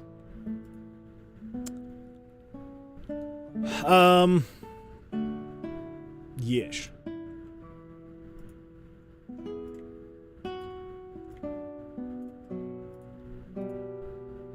1, 2, 3, 4, 5, 6, 7. Ooh, yeah, this is gonna be not even close. So there's the 9. There's the 9. I mean, we don't technically have to make it as wide as it is. We could reduce it by a bit. So what do we got here? We've got, actually, here's the real question. So as of right now, so that is 56. So that's 28 pixels that it would be. So still way too small for this guy right here. Like you can see, it kind of goes off. But it wouldn't be as difficult to redraw the icons for these specific icons. Wouldn't be that bad. I think we could do that. I think we could do that. The thing about Super Sentai is the people who make Power Rangers buy the rights to all the Super Sentai footage, so the fight scenes in Power Rangers are all Super Sentai. They did a good job editing it, though. Well, that's what I always just grew up on, so that's what I know.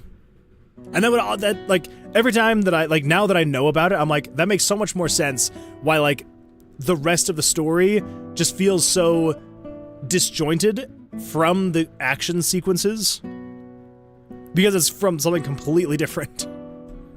This is year 50 of Super Sentai. That is absolutely insane. That is a long time. I really like that. Okay, so that could be an option. That could be an option. Where, yeah, we would basically just, we would just be... I just don't know.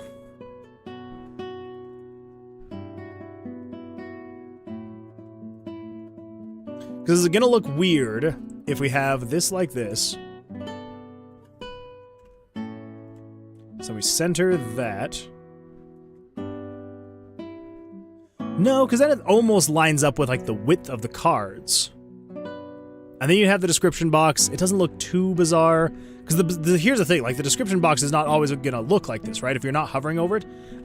Description. Sure. So basically, if you're not hovering over a card, it's gonna look like this. So yeah.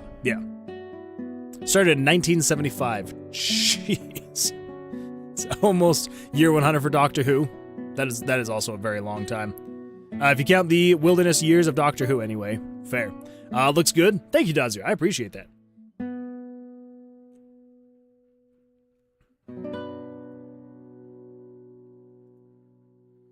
I almost feel like it looks a little bit bizarre not having that there. What if, and this is just, throwing this out there, what if we centered you on the screen, and then the description pops up,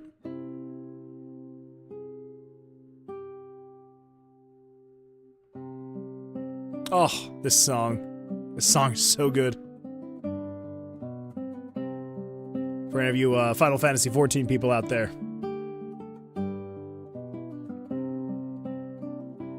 So then, if we do that, the card could then kind of, like, pop up. I don't know, go up like 76 pixels or something. Maybe not even quite that far. Something like that. Okay. But that way, if you're not hovering over anything, it looks, hopefully, more natural.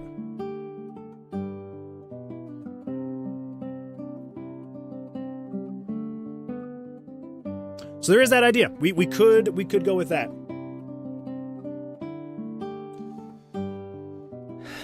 It's not perfect, but it gets the job done. I think we'll go with that. So, yeah. Fairly, I just turned their way into the credits of Tomb of Vercilias. Fairly! That is absolutely crazy! 10,000 channel points. Sheesh! Well, congratulations. Well done. You are now solidified in the credits. Let's get this pulled up. Actually, wait a minute. Okay, for some reason I was thinking you were already in here, and I was like, is this your second time? But no. There we go. There you go. And as long as you're fine with the spelling, we'll go with that. But refunds? No refunds. No refunds. Just gonna come in here and just hit complete all. Complete all. No chance for refunds. Well, congratulations, Fairly. That is absolutely fantastic. Absolutely love it. Well done. Yeah, you are now in there, secured for time and all eternity.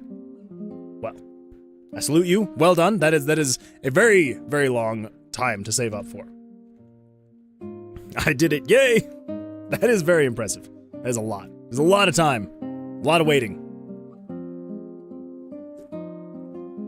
But if you're like Loki and you're just sitting on an unlimited amount of money, channel points, doesn't seem like as much, huh?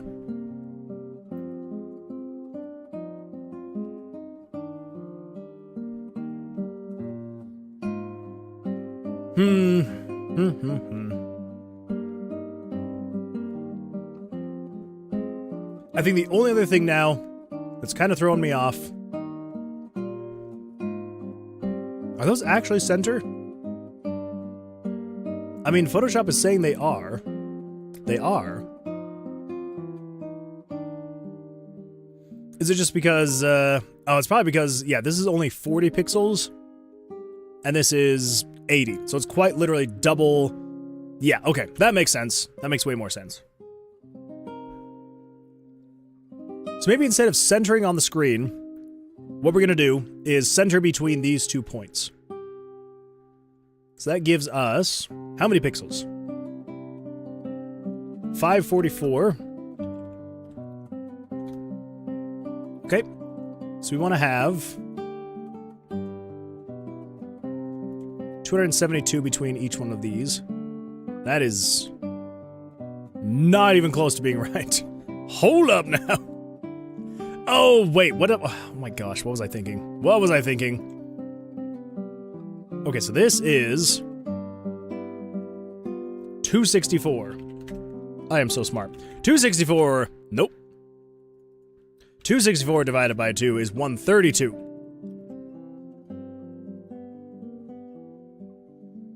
132. There we go. That feels better. That looks better. There we go. I like it. Fairly says I'm working on a test / maybe actual upload for my new content. Hey, that's super awesome, Fairly. Very nice, very nice. Do you feel like it's coming along well enough for you? Axel says, oh, hey, Moonman, did you hear my new song today? I have not. I have not heard it today. The plan is to listen to it tomorrow morning. I do enjoy listening to the new songs on Monday mornings. So, that is going to be happening tomorrow.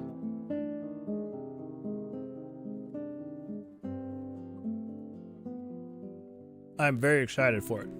I will just say that.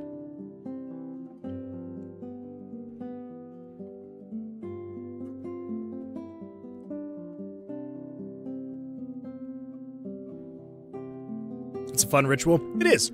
It's one of those things that like helps with the Monday morning, you know? It's like you're just like, I get to start another week, yay. But then I get to sit down, listen to a new song. It is fun.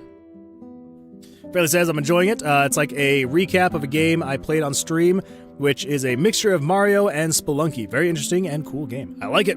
I like it. Well, yeah, I'm excited when you get it all done to give it a look-see. I drew the thumbnail myself, by the way. That's impressive. That is impressive. I like it.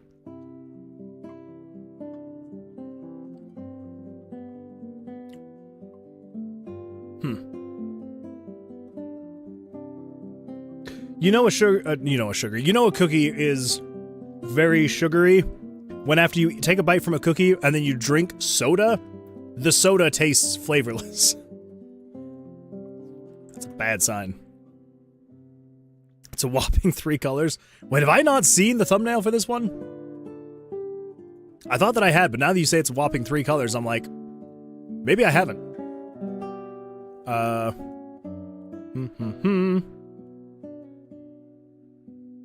That is a whopping 3 colors. Yeah, that's fair. That is a whole whopping 3 colors. How important is pixel consistency, and how much care should someone put into it? YouTube videos make it seem like a big deal. So as far as, I'm gonna say, not everybody finds pixel consistency to be like the topmost thing, but there are a lot of people that it does like ruin an experience, right? Like say for example, because here's the thing, like with my game, even though like once you zoom in and you can see each one of these pixels is actually 4 pixels, if I were to then go in and start using, you know, like 3 pixels or 2 pixels, or you know, as soon as you start like rotating or things like that, it does. It ruins the aesthetic. Holy smokes, if I get that word out. So it's not going to ruin the game. It's not going to, you know, make the experience any better or worse, but it will pull some people out of the feel or the vibe of the game. So if your game is very like, you know, feel and vibe, and like you're going with like a very heavy influence of like, I want it to feel a certain way, as soon as you deviate from that feel at all, like sidestep it even just the slightest bit, it's going to stand out like a sore thumb, unfortunately, because especially if you have everything looking the exact same, like you're sticking with the same color palette, you're sticking with the same pixel consistencies, as soon as there is that tiniest of inconsistency, it's gonna basically like be sitting there with a blowhorn just being like, here I am. So yeah, it is important to a certain degree. It's not the end all be all, but it is important if you're putting a lot of time and effort into making the pixel consistency be consistent. Yeah. That's what I would say. Aside from my mascot and the words, it's 3 whole colors. True. I need to stop looking at the average watch time. You really do. It's gonna go up, I promise. It's I feel like YouTube has been a little bit rough on the algorithm lately, and so yeah, definitely need to just not be looking at that. Don't look at the numbers, don't look at the watch time. It's gonna get there. Yeah, the algorithm just needs to pick it up. It's gonna happen. 42 seconds of a 139-second video is dramatically terrible. I mean, that is rough, but I can promise you, it could be worse. Trust me. It's, yeah.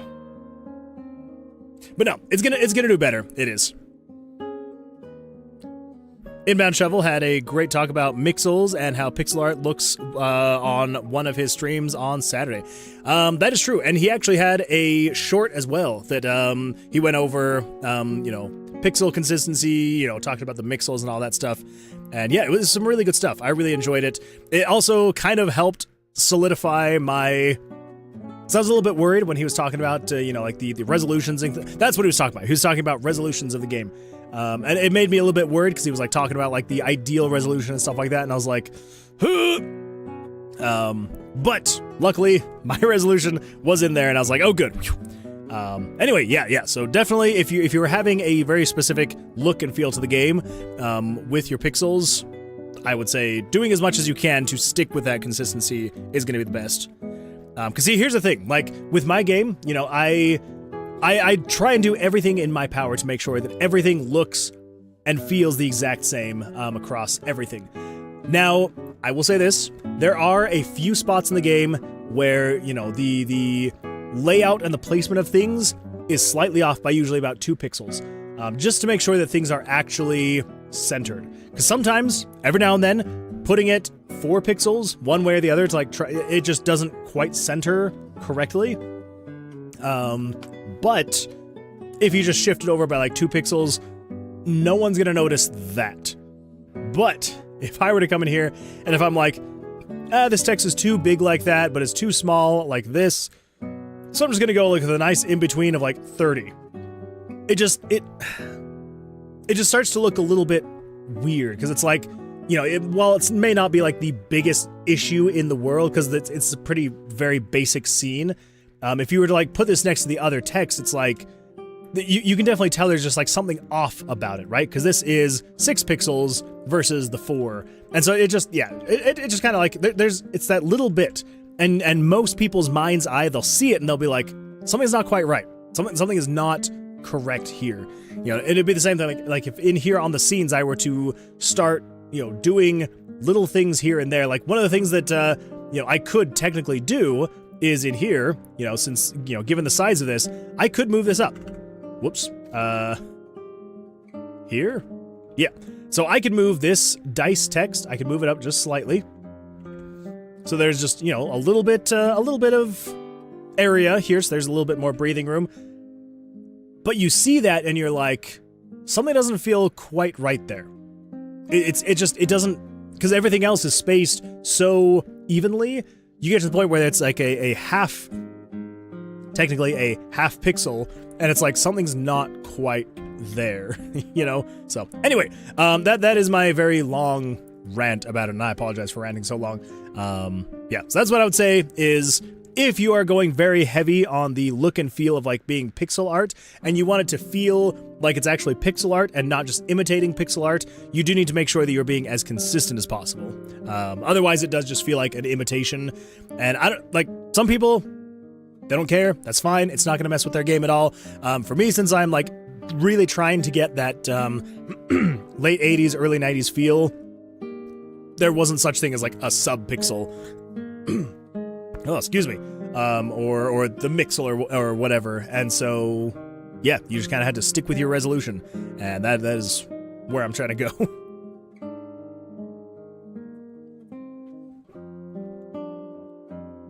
So that's the end of the Spark conversation.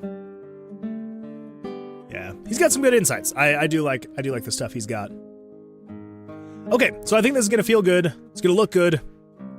I think we should be good. So as of right now, what do we have that shows right there? Is it just a parallax image, or is it something else? It is not a parallax. Okay, so that means that it is an actual image that's being shown in there.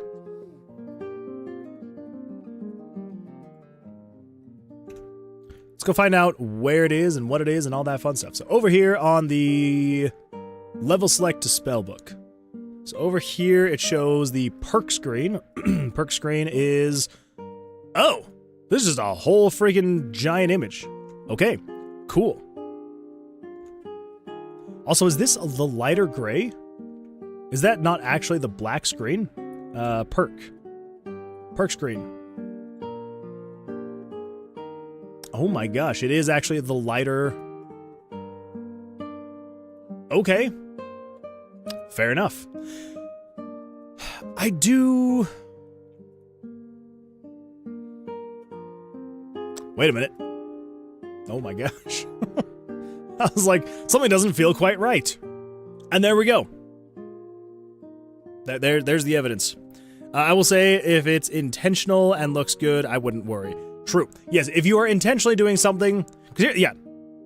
Loki, 100%... Oh my gosh. 100% spot on. If you are doing something with intention, 9 times out of 10 it's going to be just fine, because you are trying to make it look that way. And if you're trying to make it look one way or another, that's your own choice. That is your design, and it's going to be totally fine. Because, like, here's the thing: even if you're setting yourself some restrictions, they can be bent every now and then. If it's going to make things look better, feel better, play better, like, it doesn't have to be across the board. This is exactly how it has to be done. Like, the only time you would have to do that is if you were actually building a game on a platform that has hardware or some kind of type of limitation where it's like, oh yeah, I can only create games. For the follow, Chemist Nick. Thank you for the refollow, Chemist Nick. I appreciate that. But yeah. So the only times is if you were actually being physically like forced into sticking to those specific things.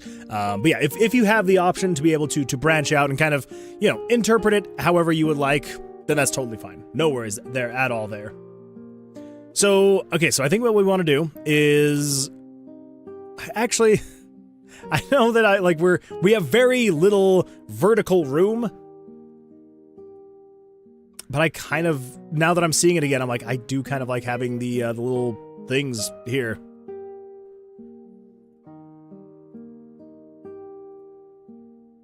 All right. Yep, so let's just grab this. So we're gonna say 28 pixels from the bottom. Let's paste that in there. We're gonna say 28.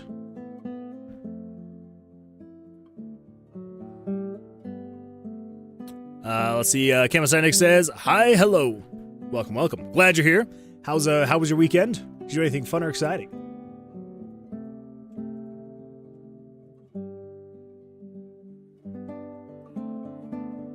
Okay, so let's move that up to there.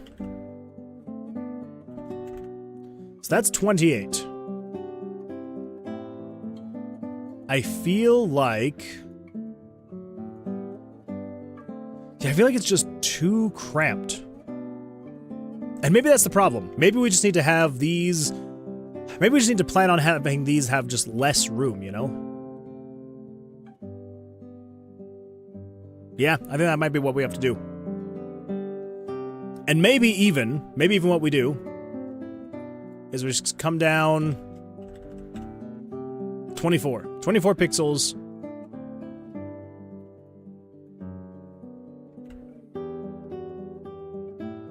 I think that'll probably help a little bit, having it like that.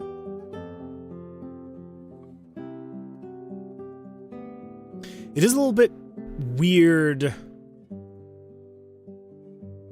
Yeah, I think we're actually going to get rid of this, the like, lighter gray. I think we're going to go with that.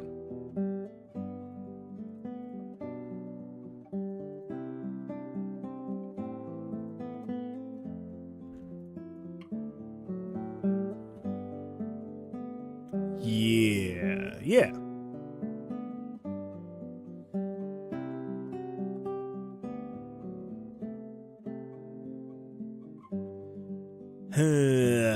Now I feel like we need to have the outlines. Should we do the outlines? Kind of have it be kind of how these are? I think I might actually have to do that now. I mean, it does eat into the space just a little bit more. But we already have to reduce by a few pixels anyway, the icons. So I think it's going to be fine. Yeah, I think it's going to be alright. Should be alright. It's all just trial and error. Trying to make sure that it looks good, but yeah, should be alright. So it's not going to be the exact same as the other ones. But I think that's fine. That should be alright.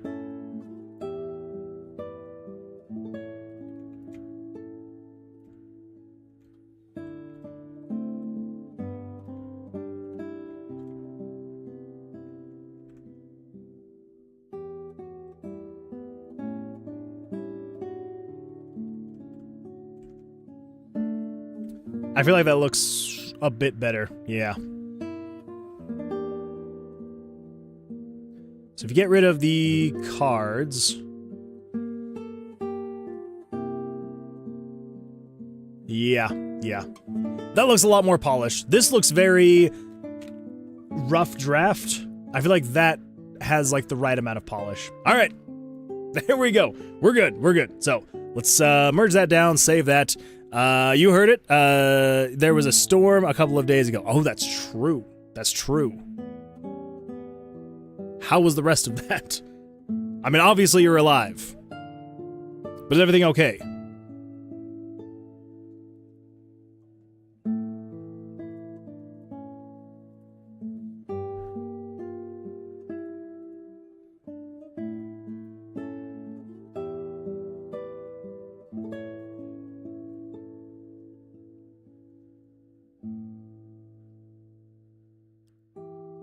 Okay.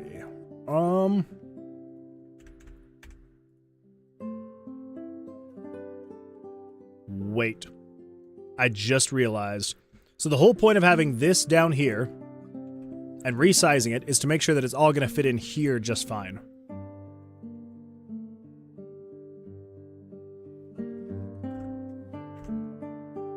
Is this going to fit just fine? That is the real question. How much spacing is there between these? 8? 8 pixels. So technically 2 pixels, but like 8. Whoops.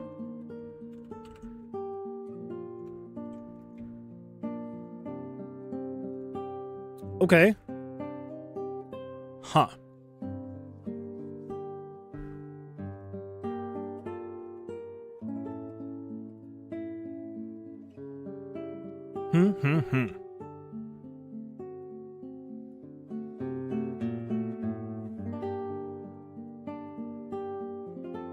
Alright, so what if we grab these again? So they don't fit in there, so we're gonna have to redraw them anyway still. Polish? Polish? Are you meaning polish? What is this in reference to something I said?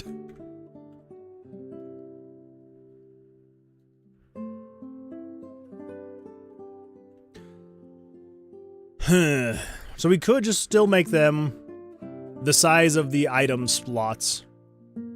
Put them down here. I think that should be fine.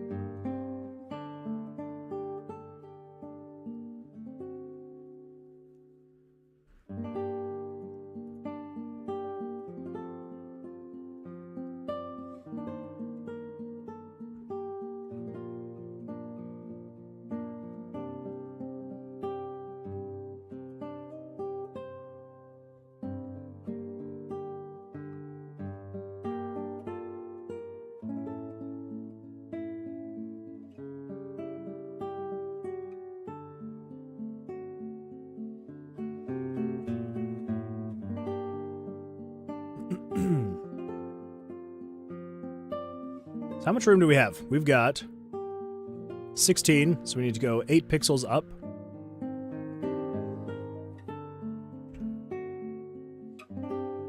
Okay.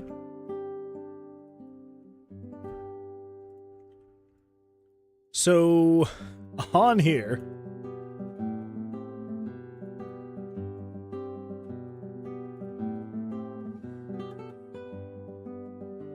it's going to be a bit larger. Should be fine. We're gonna make it work.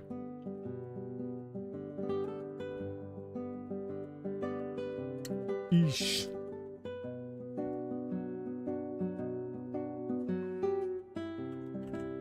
That should be alright.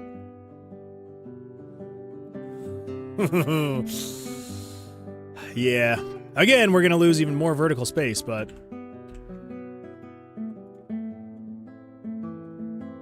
I think that's just gonna look a lot better, you know? Yeah. Okay, so then minus all of these squares.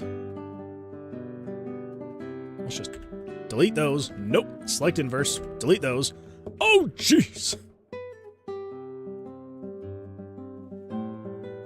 Delete all that. There we go.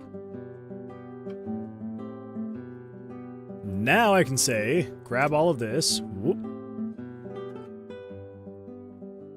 Let's cut that, paste that. Let's fill this in with that. Nope. Okay, so we need to have it be this size.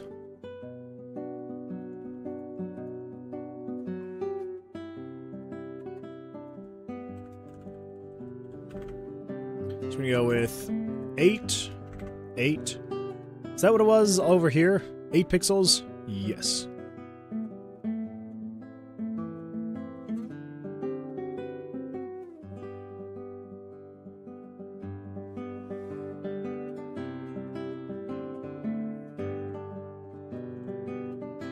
Go. Let's resize this. It's 2, 4, 8.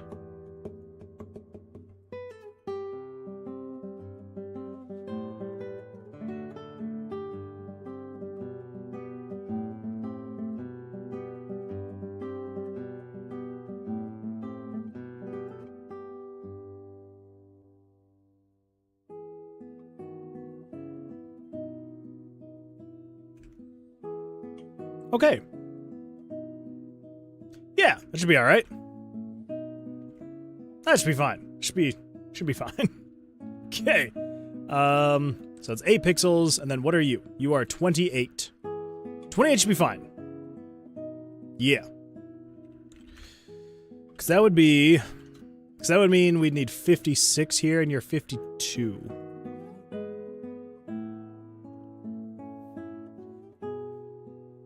I guess we could move this down 4. Shouldn't be the end of the world. Okay, let's save that. Now, if we come over here and we cancel out of all that, then we come over here and we start in this room. This should. There we go. Okay.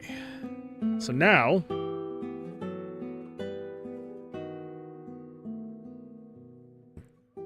I think the plan is we're going to want to probably raise these cards up just a little bit.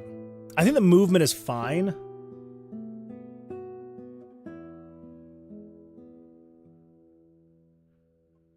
Yeah, the movement's fine. It's not going up and down that much, but I think we need to move them up, like, I don't know, 60 pixels or so? Roughly. Let's first get this stuff in here. So let's get the about section. The description. Copy that. Paste that. Whoa. What the freak's going on here? Copy the description. There we go. Captain Steinek says, smokehouse fell. It was like 2 a.m. Or close to 6 feet. Did not cause any problem. Also on our old house, the parts of the chimney came down. Also, it did nothing. Jeez. That is a really bad storm. I am sorry, Captain Steinek. But I'm glad that everything, like, everyone is okay, though. Thankfully, there weren't any fires in the national park. That is very good, because, yeah, things like that can cause a lot of extra destruction afterward. So, yeah, I'm glad that, yeah, no fires, nothing crazy. That is very good. Sucks that that it happened in the first place, but at least it's not as bad as it could have been. So what's the size now? So the size, I'm assuming you mean of the icons. So the size is still the same on the icons themselves. So on the cards, the icons, okay, I should probably turn that down. There we go. So yes, the icons still on the cards are... Nope. 22 pixels. So still 22 pixels. We could probably go up to like 24 pixels on the icon size. Yeah, so like 20... Probably 24... How big would like 28 be? 112?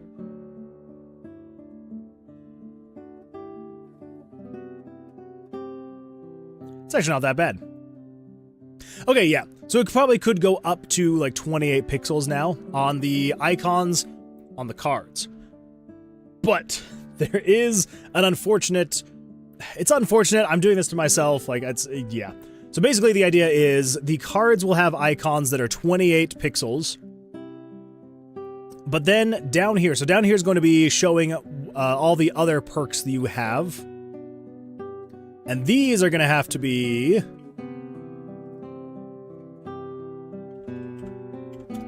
16 pixels. So not quite half, but almost half the size as the other ones. And they will have to be all redrawn, unfortunately. So it is kind of suck, because there will be some that have, like, more details to them, which isn't fun. But... It is what it is. It's not the end of the world. So I'm like, well, oh well. So anyway, yeah. So roughly 28 pixels on the icons. And then, yeah. And then 16 on the smaller ones. It'll go down here.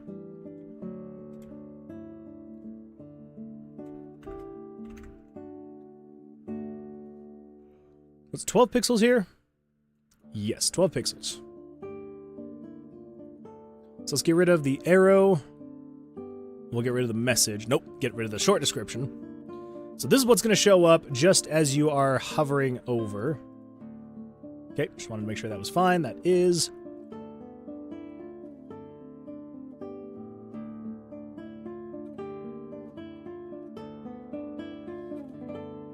I guess something else we could do.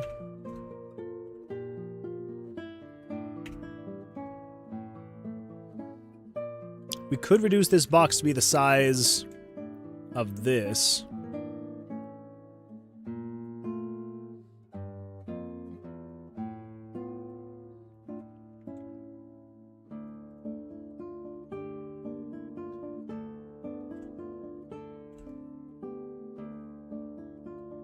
I don't know if it's necessarily needed.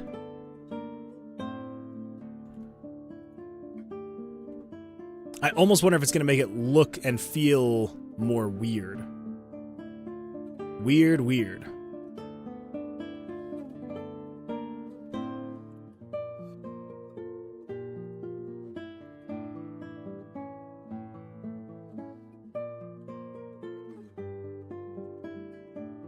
I guess it's not horrible. Okay, so then the idea would be the cards will go between here, and they'll probably go up to the lines, not the text.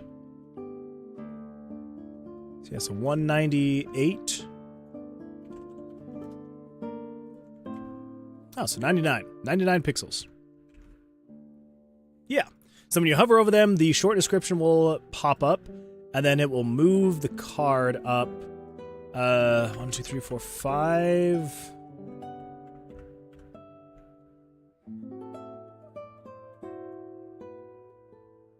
Yeah, something like that. Maybe not even that far.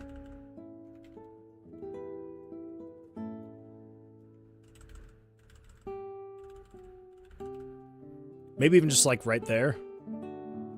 Do something like that.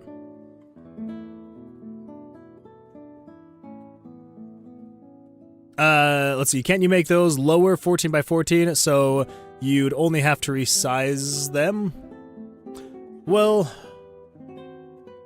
so here's the thing. So I couldn't just directly resize, like shrink them down.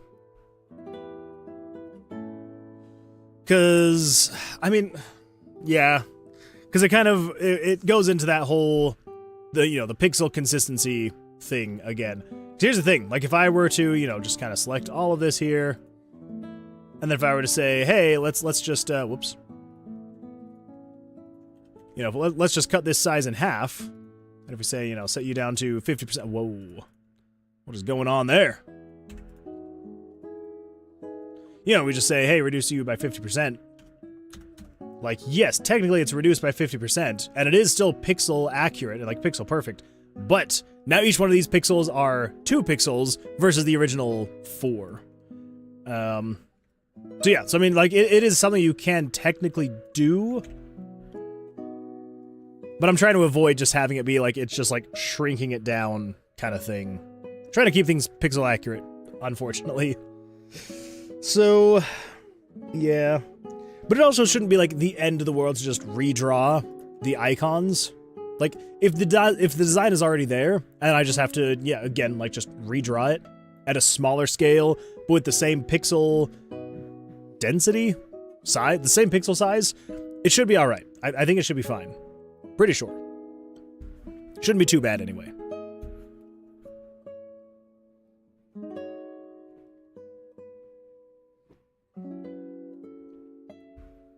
Okay.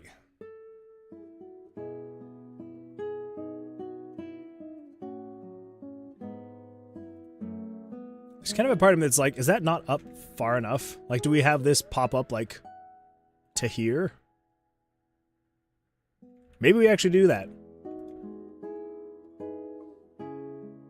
Just have it be just, like, ever so slightly above.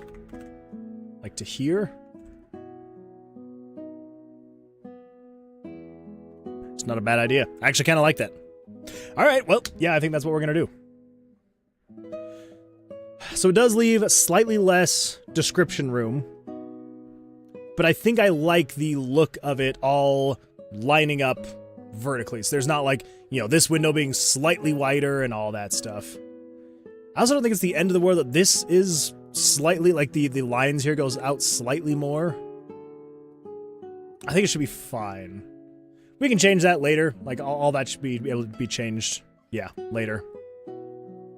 So yeah, so this should be the screen here, the perk screen. So let's just make sure this is saved and good to go. Perk. Okay. Sort by name. Perk. Perk screen. Save it. Yes. So, where are the cards going here?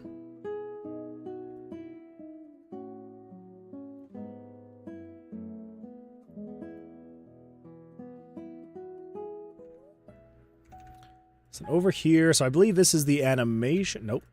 Tooltip. Selecting perk. Choosing perk card.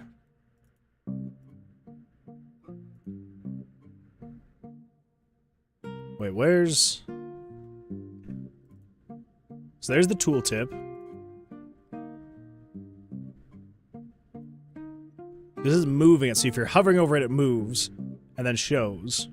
Move, show, move, show. Oh, here it is. Here it is.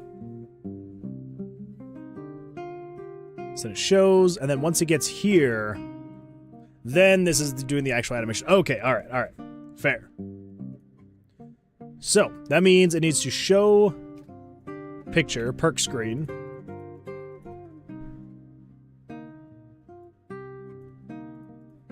So I'm going to show the image at 416 and 400.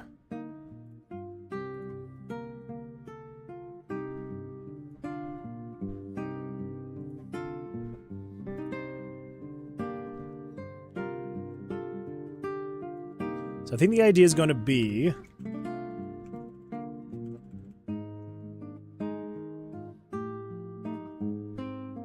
Oh wait, is this the center point? So you are 99. And you're 99. So and here's another actually good example of not having to be 100% every single time. Because here's the thing, like 99 pixels, that does not line up with my thing at all. But if you're just looking at this, you're like, this is fine. Like no one's gonna notice that 1 pixel that it's off, because it's in like a bigger, more broad thing. Like it's not just one card is like 1 pixel up. It's the whole thing kind of just like flows into it. So it's fine here. But if I were to be at like 98 pixels from the top on 2 cards and then 99 on another one, then it might look a little bit bizarre. But here's one thing I want to know. So you are 28 pixels. You are 96. You are 56. 10. 4.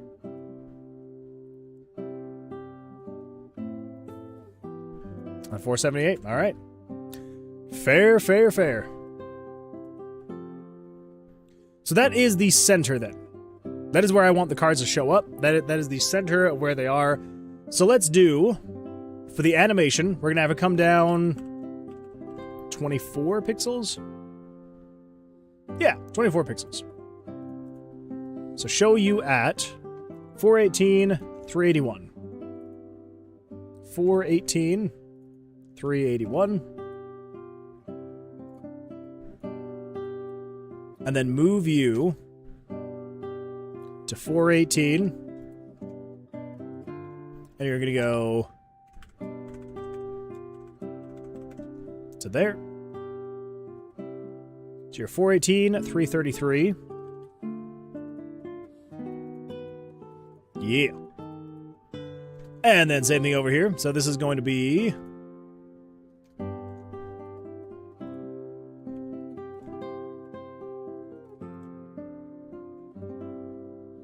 640. That makes sense. And then the Y position is going to be 381. So yeah, 640 by 333. And then you are going to be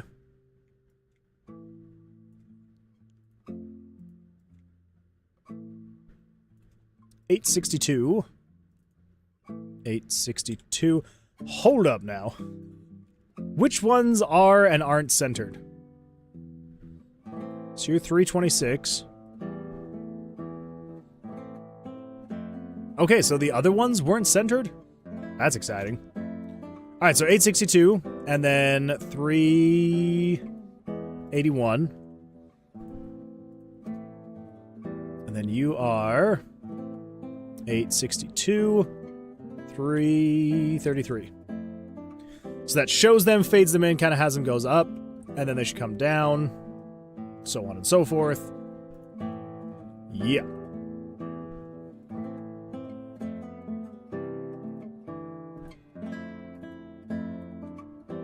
Just gonna add, that. We'll paste that. Paste that. Paste that. I probably actually need all of these, so I don't know what I'm doing here. So I need to remember the X and Y positions for all of these. Okay. So So that means by this time, picture number 2 has gotten all the way to the top, so then it needs to come back down.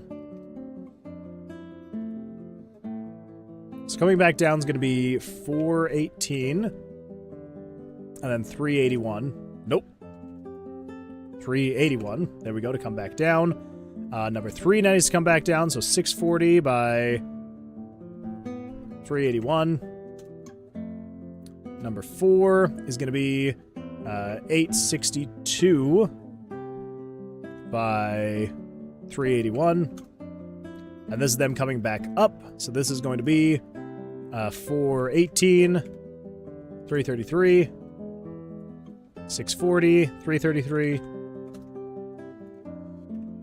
And last but not least, 862. Nope. 862, 333. Yeah. All right, get rid of those. Here we go. Let's see what this looks like.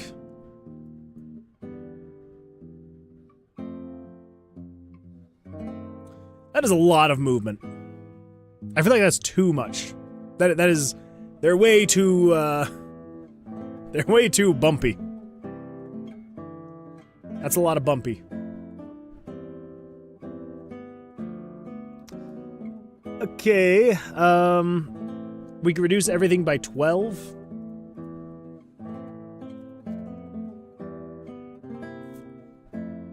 Smooth.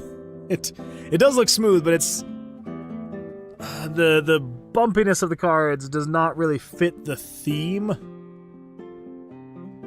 Yeah. All right. Well, so we just need to bring 381 needs to be 369. Nice. And then 333 needs to be 345. So 381 is 369. 333 is 345. Oh my gosh. Get out of here. No, narrator. Oh my gosh. I don't know what hotkey I just hit, but I just turned on narrator. That was fun. That was exciting. Oh my gosh. 345, not 3,455. All right, so you're going to be 381 is 369. 333 is 345. 369. 345. And then we just need to update these in here. So 381 is 369. 369.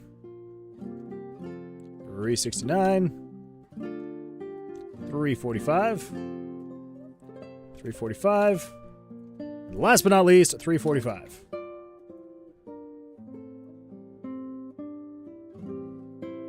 I feel like it looks a little bit better. It's less, there's less going on. It's less movement.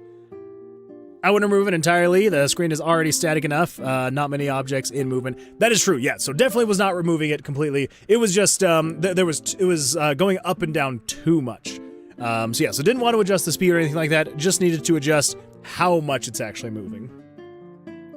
So yeah, so that's all that was. Definitely was not going to remove the movement entirely. Yeah, the screen definitely needed something, which is the floating cards. I think the floating cards should be good.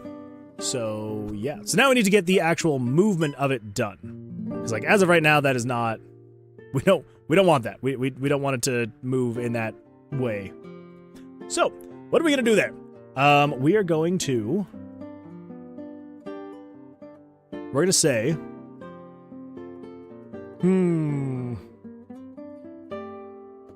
Let's do this. We need a notepad. So for the expositions, this is 418, 640, and 862. For the Y positions, this is going to be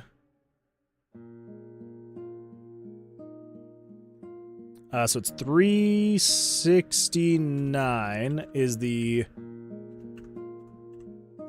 low part, and then 345 is the high part.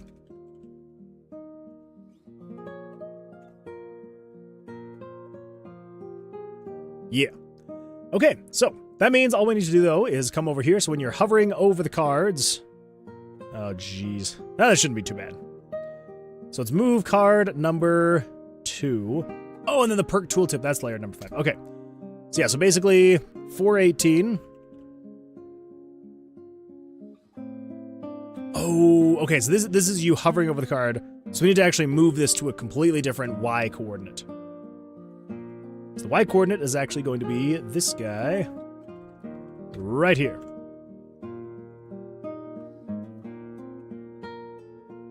So you're going to move to 296. 296. 296. That is 396. 296. It's the move picture. 296. Say it's 640. And then same thing here. This is 296. And you are 862.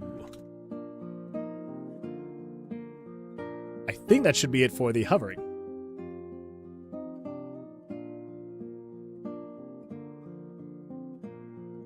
Is it zooming the card in? Oh my gosh, it is. Alright, keep that at 100. That's not... We don't want to do that. Speaking of pixel accuracy, we can't just increase this by 10% out of nowhere.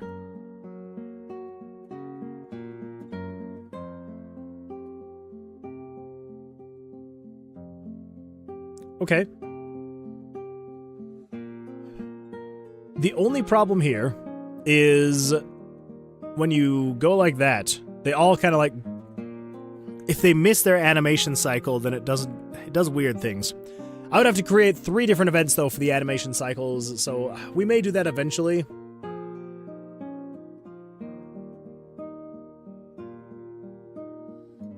But for now, I think that's probably good. Okay, so here's the next thing, then, is getting the actual... Let's figure out the X and Y for the boxes. Try to wiggle them to see if you lose frames. I mean, I better not lose frames. But I think we should be good. It's just gonna look a little funny. So they, like, keep trying to animate.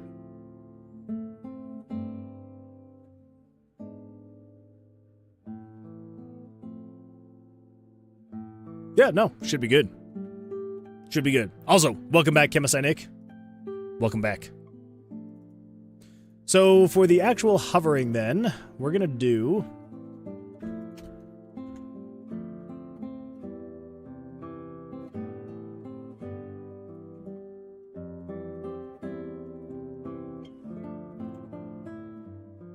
Excuse me. So I think we're gonna go slightly taller than what this currently is. So what if we do... We can do 24 pixels. Up and down.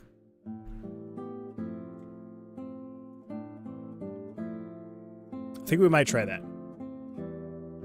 This is going to be 326, 193. 326. 193. And if we're going 24 pixels below you...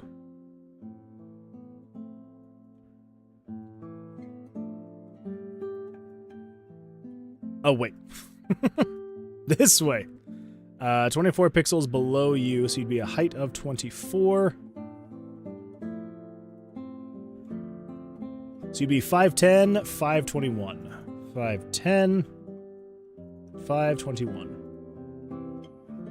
I think that should feel pretty good.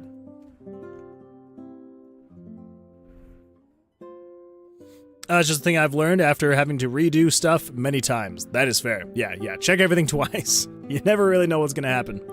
Let's see. Mosta says, Moon Man. Hello. Howdy, Mosta. How you doing?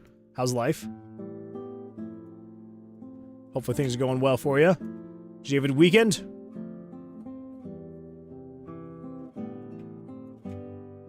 So that is 24. So that'd be there. So we're going to do 548, 193. 548. 193. This is quite a bit higher than the original hitboxes were. Mosa says, missed you. Lol. I missed you too. Hopefully it hasn't been too difficult with me being gone for the past 3 days. Crap, was that 23?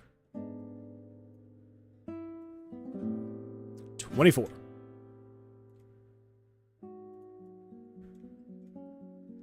Let's see, 732, 521. 732, 521. And then last but not least, let's get this guy over here. So you are 24, throw you up to there.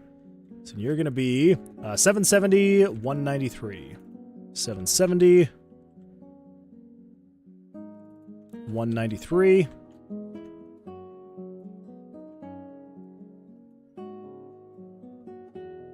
And we go with 24, move those down, and check from there up. This is going to be 954, 521. 954 and 521. Okay. That should give some better hitboxes for the actual cards themselves. Yeah, there we go. Let's see, Mosa says, don't worry, I was gone for the past week. Fair, fair. I took a break from watching and streaming. No worries, no worries. Yeah, it's, life happens. What are you working on? UI? Yes. So we're working on, so we've got this, this perk screen here where basically, so every time you enter the tomb for the first time, or every time you move from one level to the next, you will be given an option of some perk cards. So yes, we're trying to get it so that, it will show the perk cards, a little bit better. I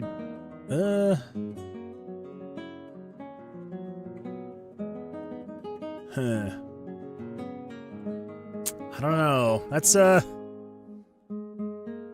maybe that's too much. Because, like, here's the thing. Like, I'm technically hovering over it right here. I don't know if we want that. The size is 28 by 28, right? Yes. Yeah, 28 pixels. That is the one. So... it's not ideal. Because, like, here's the thing. It makes sense, you know, if the card is all the way down here, all the way at its very lowest, it makes sense you could go like that and it would be hovering over it. But now that it's up here, doesn't really make sense. And 16 by 16 for smaller. Yes. Yeah. So 28 by 28 for the icons that are going to be on the cards. And then, yeah, then 16 by 16 for the ones that are going to be down in here. So here's something we could do, though. Let me do this. We're going to turn off full screen. And let's do this. Let's do a little bit of game screen dot picture. I believe, what is it? Picture number 2? Should be perk card 3.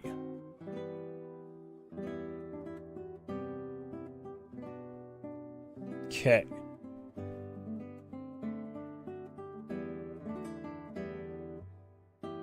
Target X, target Y. So we've got the origin X and the origin Y. So what if we do it again?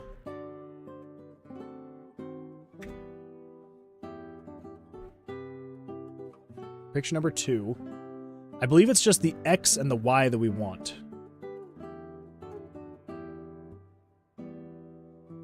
I don't know why it starts to run so slowly being in the freaking console.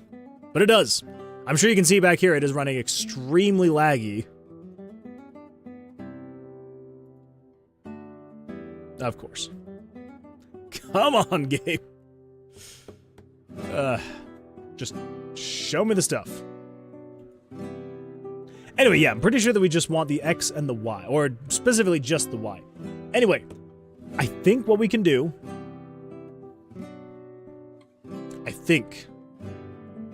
Let me try this. So what we're going to say is we're going to say...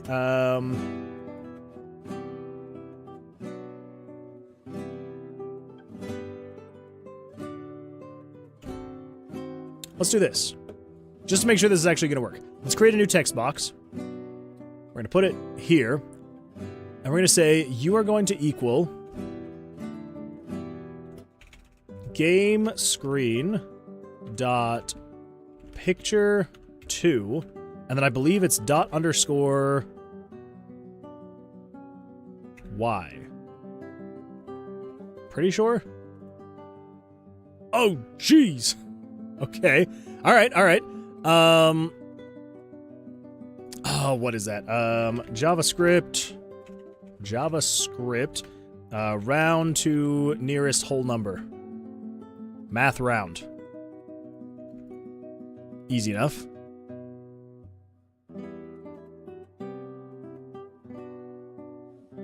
So wait. So that would be...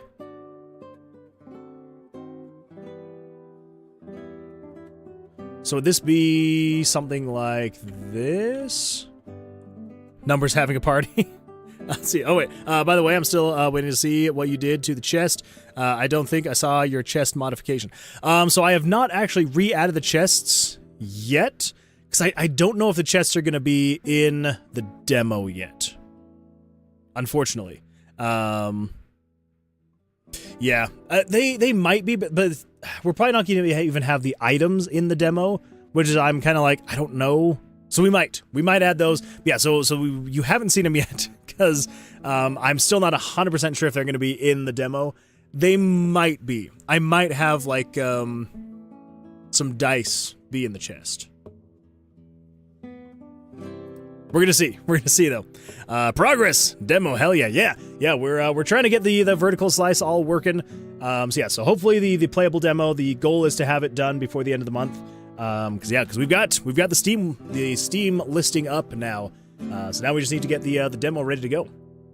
So, how the freak does this work? So it's math.round and then in parentheses the number.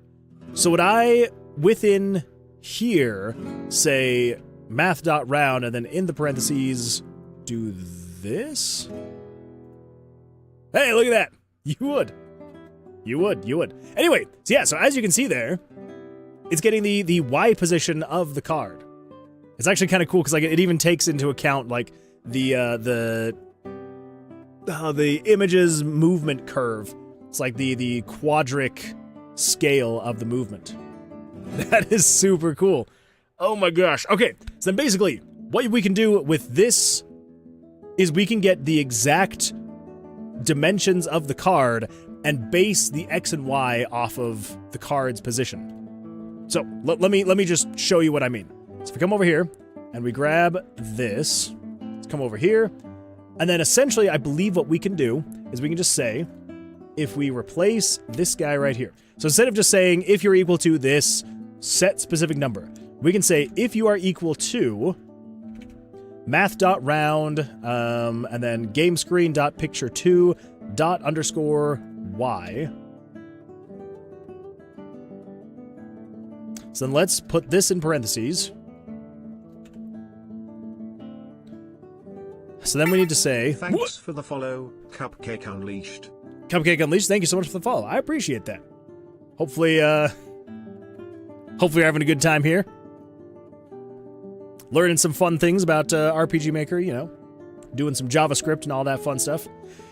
Okay, so this is the X position, though, so basically what we need to do here... So this is going to actually be a solid number, because the width of the card is never going to be changing. So let's actually cut that. I should not have changed that. So... yeah, let's actually cancel out of that. So, yeah, so the X position, you don't have to change, you're going to be the exact same. Then we're going to say if you are equal, and if... so this is the Y. This is the Y. So then we need to actually change you and say math.round gamescreen.picture2. I believe this is for picture 2. Yes, picture number 2. Yes, so we're going off of the Y position of picture 2. And this is the top of the card. So basically this is grabbing the center spot in the card. So we're showing it at center. The anchor point is centered. Anyway, yeah, so math.round, gamescreen.picture2, and then dot underscore Y. And then we want to say plus.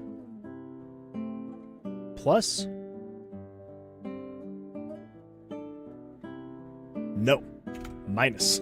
So we're going up, because it's Y, so we want to subtract. So yeah, so minus, And then we get the height of the card from its center point. So the center point is going to be...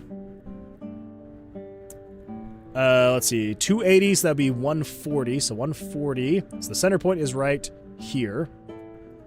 So yes, then basically we just say minus 140. And then we could, if we wanted to, we could say, we could give it just a tiny bit of extra room. So we could say, you know, is minus 148, 152. We give it 12 pixels, 152. Yeah, minus 152. So then what we can do is we can just copy this. And then we'll leave that X position as the same, and then we can replace this one, but instead of saying minus, we'll just say plus 152. Now, that should actually have the position of where we're hovering be dynamic. So if that goes down, we should be able to come down, and then yeah. Oh my gosh. Oh, that's beautiful.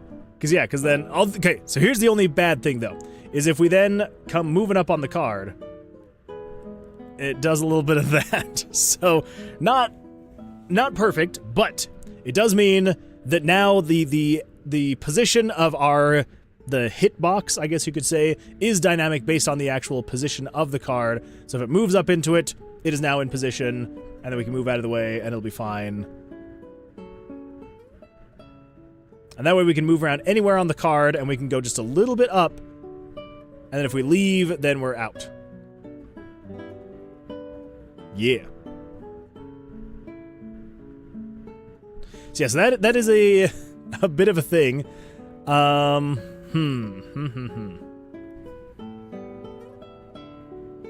how are we going to resolve this? Because that is a bit...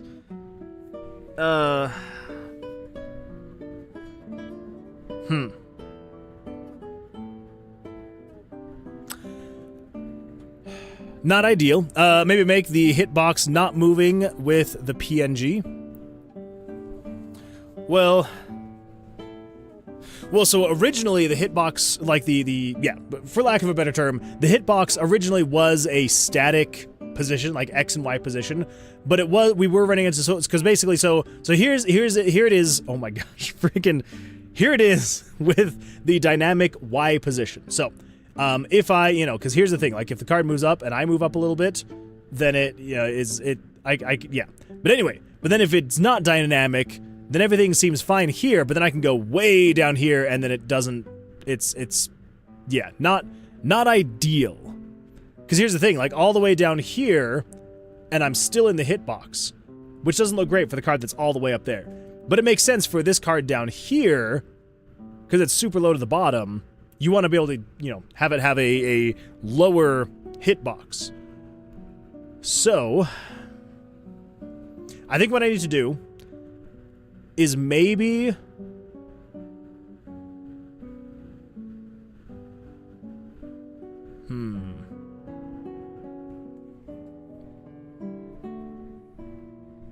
How about you play into it? Just have it, have this whole thing, just play it. When you highlight it, make it a feature. We could do that. Something else we could also do, we could make it so that when you're... Maybe. We could say, when you're hovering over it,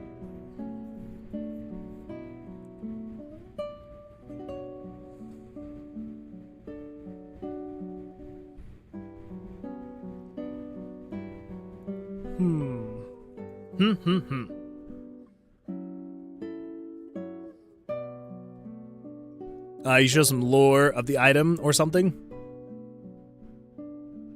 Oh, well, I mean, so yeah, there definitely will be things showing. So basically the idea is when you hover over it, there is going to be like a description box that pops up here. So that's why we actually have it shift up, is because when you hover over the card, it's supposed to shift the card up, and then it's supposed to show like a short description of what this item or this card, this perk is going to do. Plus, the drawbacks and all that stuff, the buffs and the debuffs. That's what I'm trying to think of. Yeah, so it's going to show the buffs and the debuffs and a short description of what the card is, and then it should move it up and have it like stay in place. So maybe what we could do then, because I think, let me just check. Card hovering equals 1. Card hovering equals 2. Card hovering equals 3.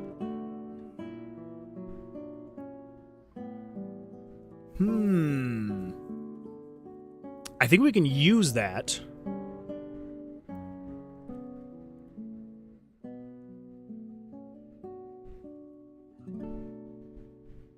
Maybe. So if the card hovering equals 3. At Moonwood Games, check your DMs. What happened? What do we got?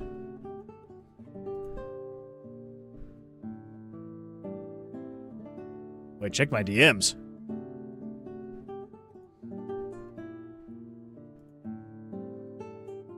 Ooh. What do we got here? Wait, what is this? What is it? It looks like a, stream snipe. It looks like a piece of meat holding a wine glass? Steak and wine? Okay, that's what I was thinking. I do like it. Well fed. Okay, alright. Show. Alright, we can show. Here we go. Let's pull this up.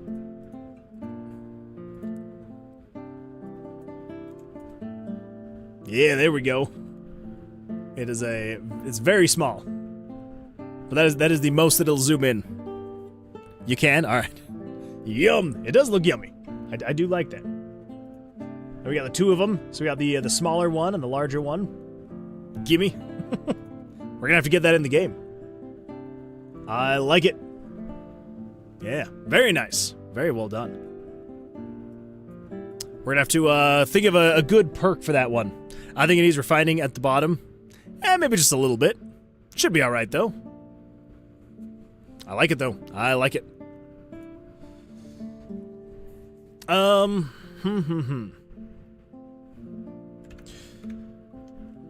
So we could also have it be where when you're hovering over this, you can come down a little bit, and if you stay hovering over the box... No, that doesn't make any sense.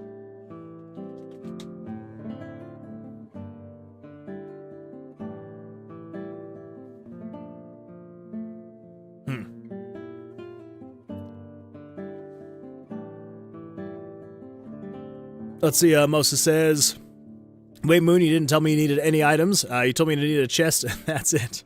Well, the items, those are more of a recent thing. Yeah, so basically the idea is we're making these perks, these perk cards, and, you know, we'll need an icon on each of the cards based on what the perk is. So, like, we have some of the perks in mind, but then there's other ones where it's just like, we're just gonna have to, like, come up with random ones. So I mean, if you want to make some icons for cards, and then I could even if it's just nothing that we have anything in mind for, just random icons, you know, whether it can be, you know, scrolls, weapons, some type of like armor, elements, that kind of stuff. Yeah, if you would like to make some icons, yeah, 100% feel free. I would even say, like, don't even worry about the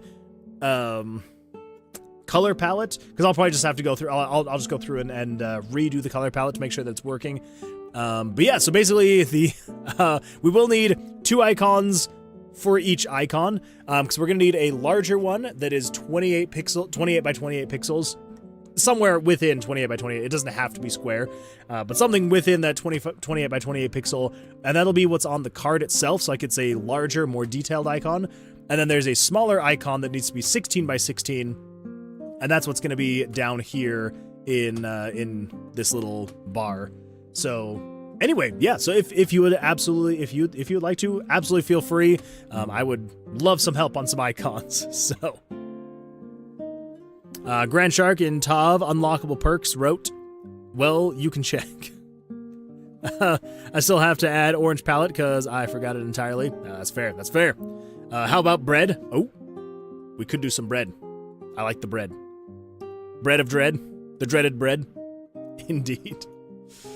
Okay, so...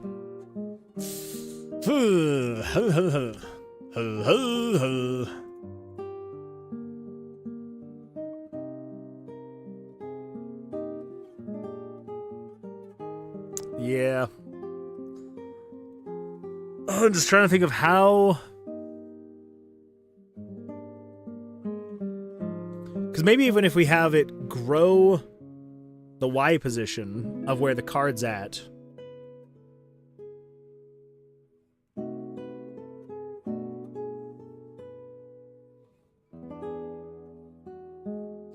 We could go based off of, because basically, so right here, so you got card hovering equals 1, 2, and 3, and then else, we could probably even just say set card hovering to equal 0.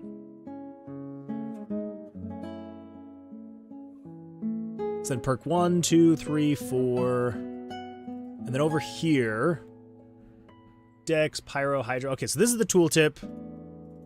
This is the actual selecting of the perk, so this is you hovering over the card and all that fun stuff. This is the animation of the card going up and down. And then this is you, after you've chosen your card, it goes on into that. So right here then, based on what we need...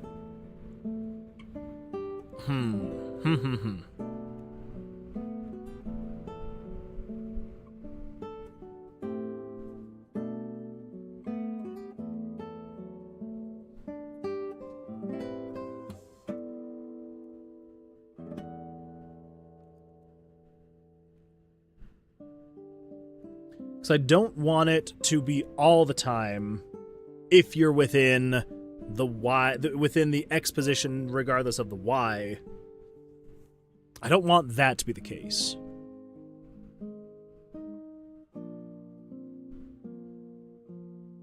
So we could do something like...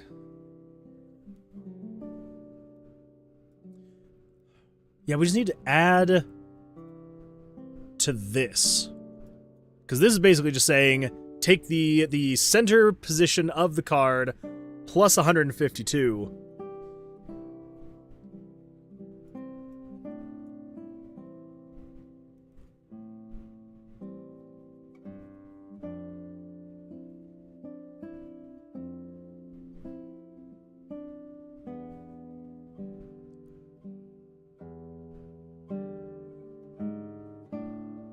I have no idea.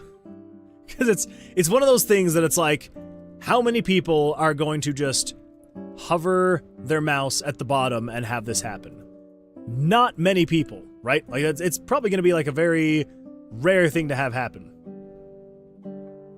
Because it's like most people are probably going to come in from the side or from the top.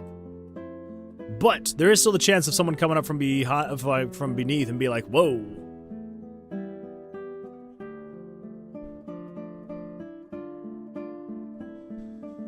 We could have the lower Y position be static. So we could have the top be dynamic.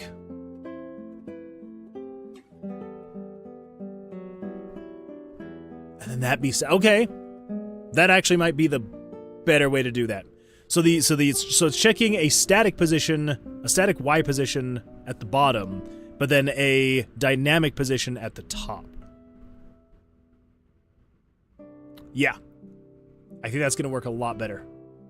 Okay, so instead of checking, so down here at the bottom, instead of checking that, let's say down at the bottom, so it's going to be 521. So down here, get rid of all of this. Greater than or equal to 521. So it's just the top.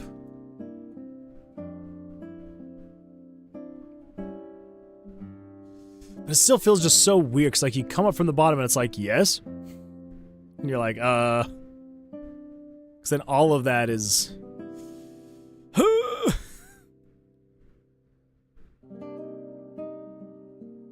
Because the bottom was the whole issue.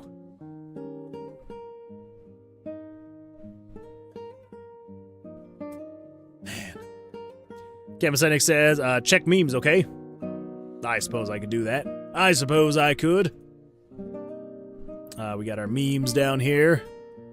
Oh my gosh. I have missed a few, haven't I? Like and subscribe. Okay. All right. What do we got here? What do we got here? You before choosing the card, you after choosing the card. It's accurate. Coding. Talking about code. Corbin needs you to find the differences in these pictures. There, Moonwood. Hey now! Hey now! Ah! I mean, you're not wrong. I do a lot of talking about coding. Let's see if I can do some actual coding. I'm just trying to figure out what's actually going to be the best. Because ideally, what would be the best is you could be down all the way here at the bottom, and then when you hover over it, it would be, you know, like this. And then as you move up, it would reduce... This is way too over-engineered and overcomplicated. Why am I doing it this way? What is happening? Okay, here's the plan. Here's the plan. When you hover over the card, and it shows the new box. Let me pull up the new box. We need to actually create this as an image. So, let's do this. We're going to say, description. Let's just grab message box, new. Save this as message box. We're going to call this perk message box.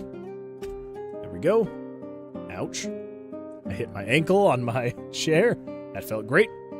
So the message box is going to show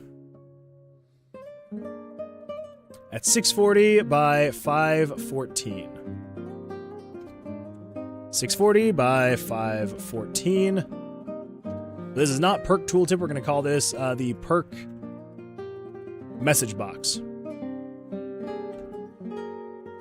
There we go. There we go. And there we go. Okay.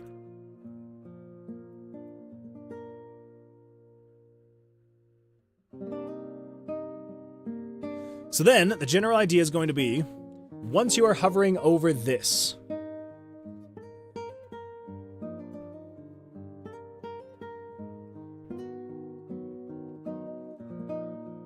then we need to add a secondary check. And we're basically just going to say, if you are within the X and Y position of this box as well, then do the thing. Yeah. It's going to be alright. It's going to be fine. It's going to be fine.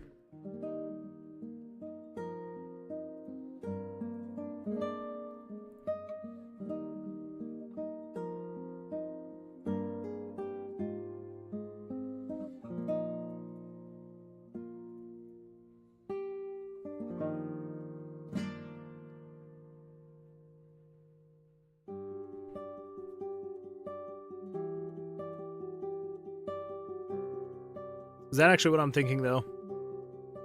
So if you...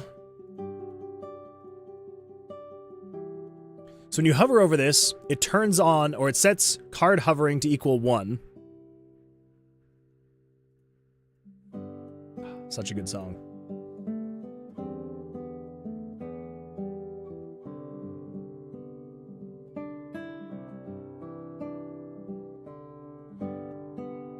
I do not know why this is such a thing. It really shouldn't be. So card 1, and then it sets card hovering to equal 1. And then turn on perk tooltip. Okay, so we've got a variable and a switch to work off of. This should be good. This should be good.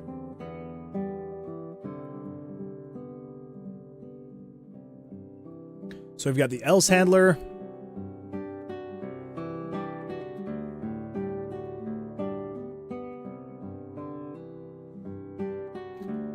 So let's actually come back in here. So we're going to change this back to being dynamic again.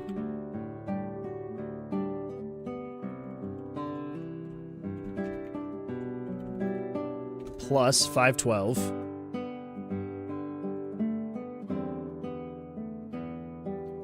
Okay, so yeah, so plus 512. Or plus 152, not 512. That's my dyslexia kicking in.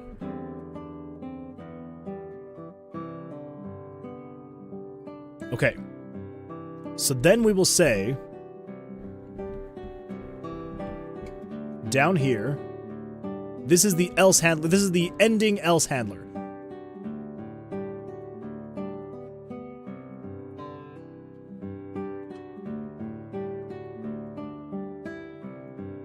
Where I believe we can then still say, let's create a new conditional branch here in the else handler.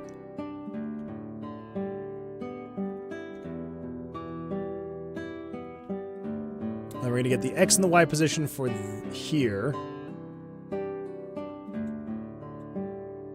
272, 444. 272,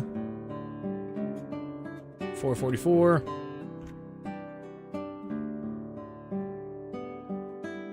1008, 584. 1008, 544.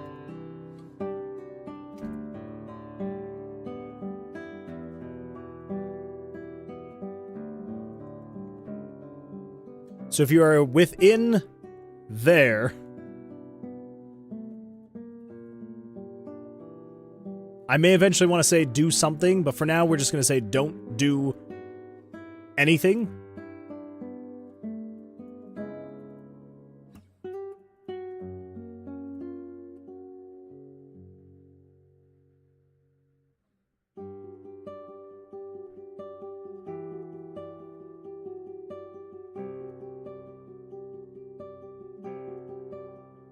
Yes, we actually do want something in here. So we're going to say conditional branch if... Crap. What variable is that? Card hovering 3. So if 673. So variable 673 is equal to 1. We're going to say move card 2 to here. If you're equal to 2... do number 3. And if you're equal to 3, do card number 4.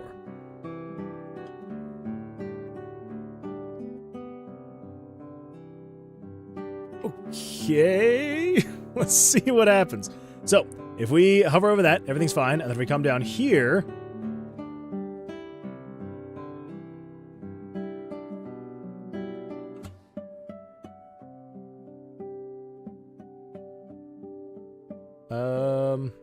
So everything seems... Not everything, because then as soon as we come down, then it kind of freaks out.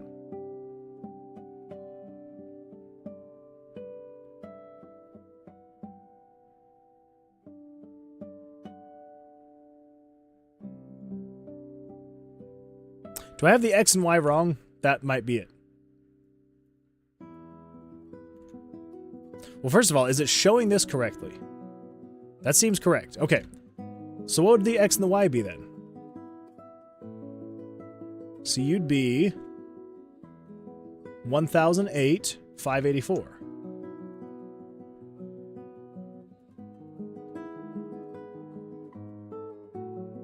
Oh! 584? That would do it. That would do it. I was like, what is happening here?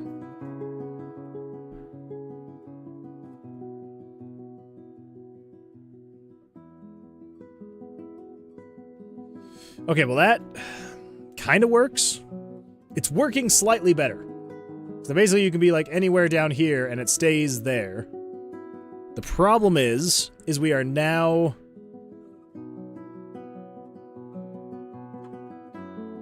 doing that. So maybe... now here's what we do. Here's what we do.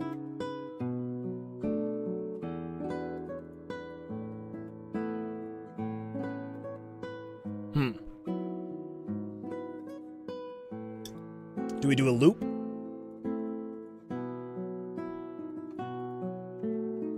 We could do a loop here. And then if you get to the end here, then say break loop. But if not, if you're in here, then just do this. And then we wait for 1 frame just to, like, you know, make it so the loop's not going too crazy. So that should lock us in here so we're not changing anything. Yeah, there we go.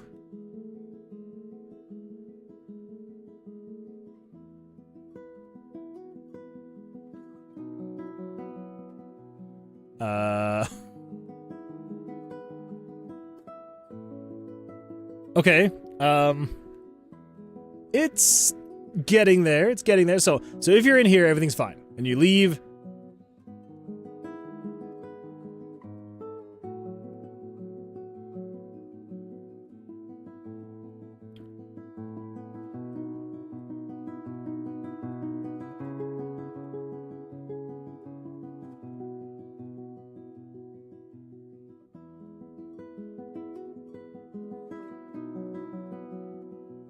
It seems to be getting still stuck in the loop. Yeah. Okay. All right.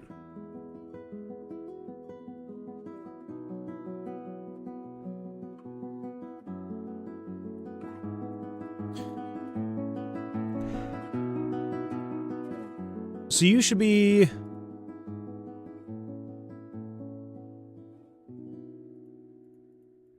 Oh, because you're saying if you're within these coordinates.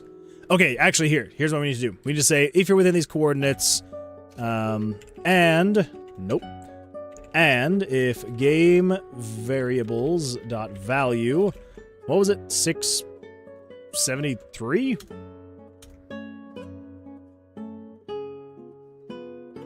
Oh, 673. Yes. Yeah, and then if game variable 673 is greater than 0. Yeah. So that basically is just saying if you've actually hovered over a card, then do this thing. So then I can be in the box and I'm moving around everything. It stays on that card. Okay, so we need to add just a tiny... Oh, actually... I don't think it's gonna matter. Ugh. Because it's just immediately erasing that image.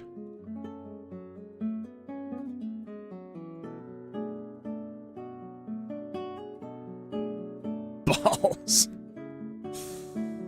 Oh, we're so close. Oh, we're so close, but there's just like, there's always something. There's always something. Okay.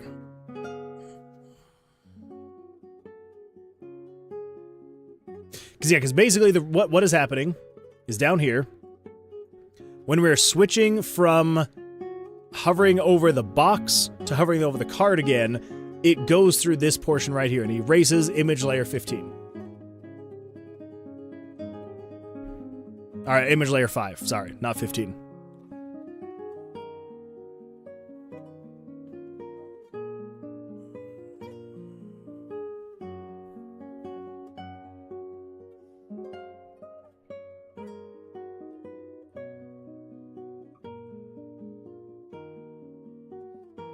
So maybe what we do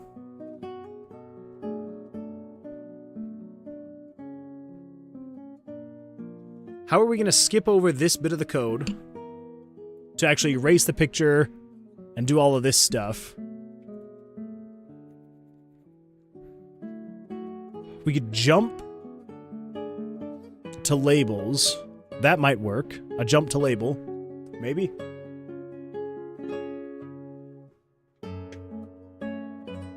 But we only want to do that once. Because basically the idea is we would want to just check once and be like, hey, are you within these coordinates?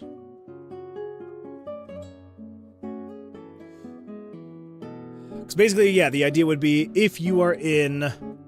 If you're then hovering over the cards again...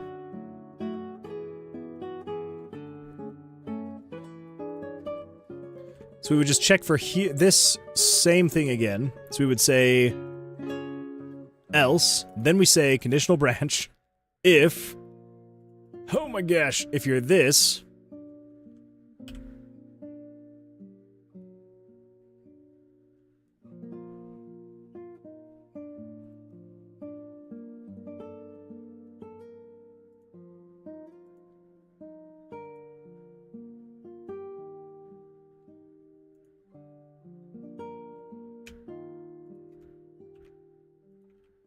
then just break the loop.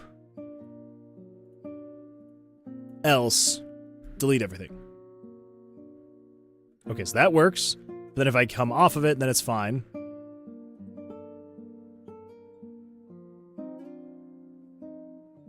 And I can come back over here. There's nothing affecting the window. If I hover over the card, now on the window, I can't hover over the other cards to have that happen.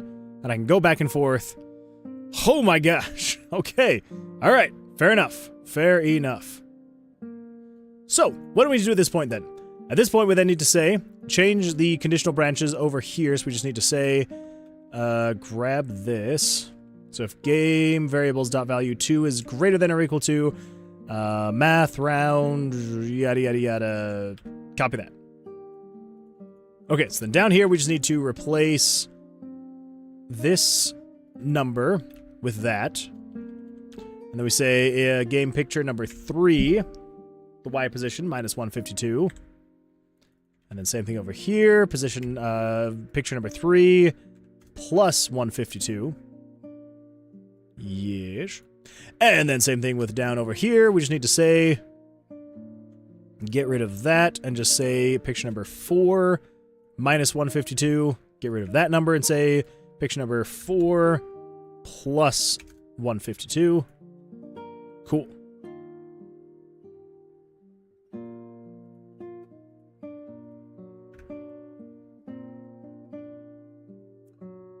Okay, so then here, we need to put these in parentheses, and then general idea is going to be, we're going to say, or, and then grab the coordinates for this one, and then in parentheses, put that, or, so we got 1, 2, 3.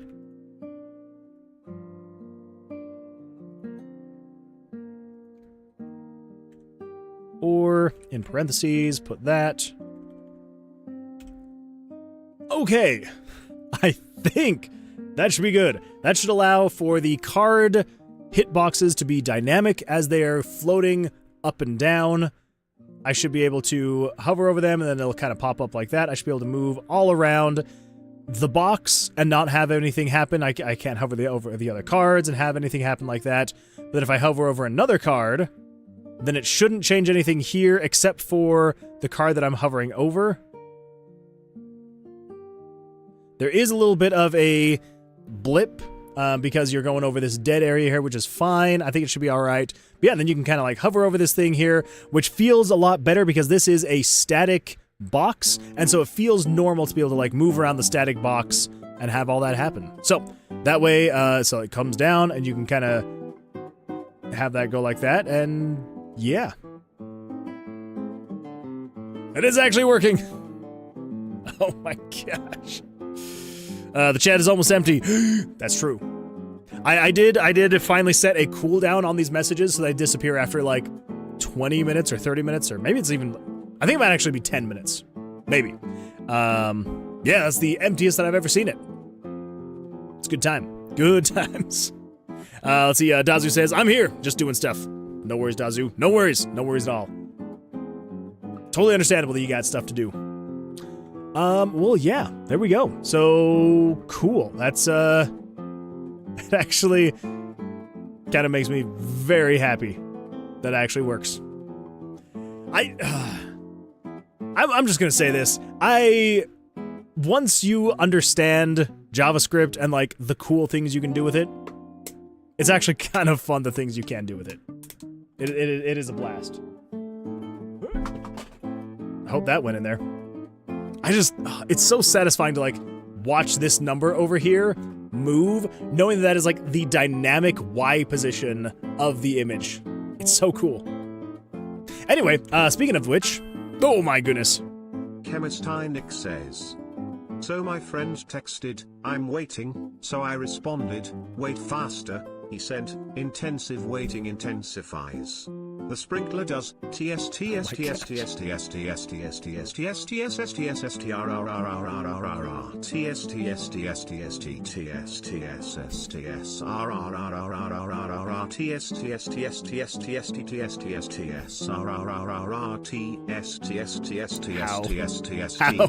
The cat goes meow meow meow meow meow meow meow meow. You're just hitting all of them, aren't you? Meow meow meow meow meow meow. The lawnmower goes vroom vroom vroom vroom vroom vroom vroom vroom vroom vroom vroom vroom. Oh my gosh.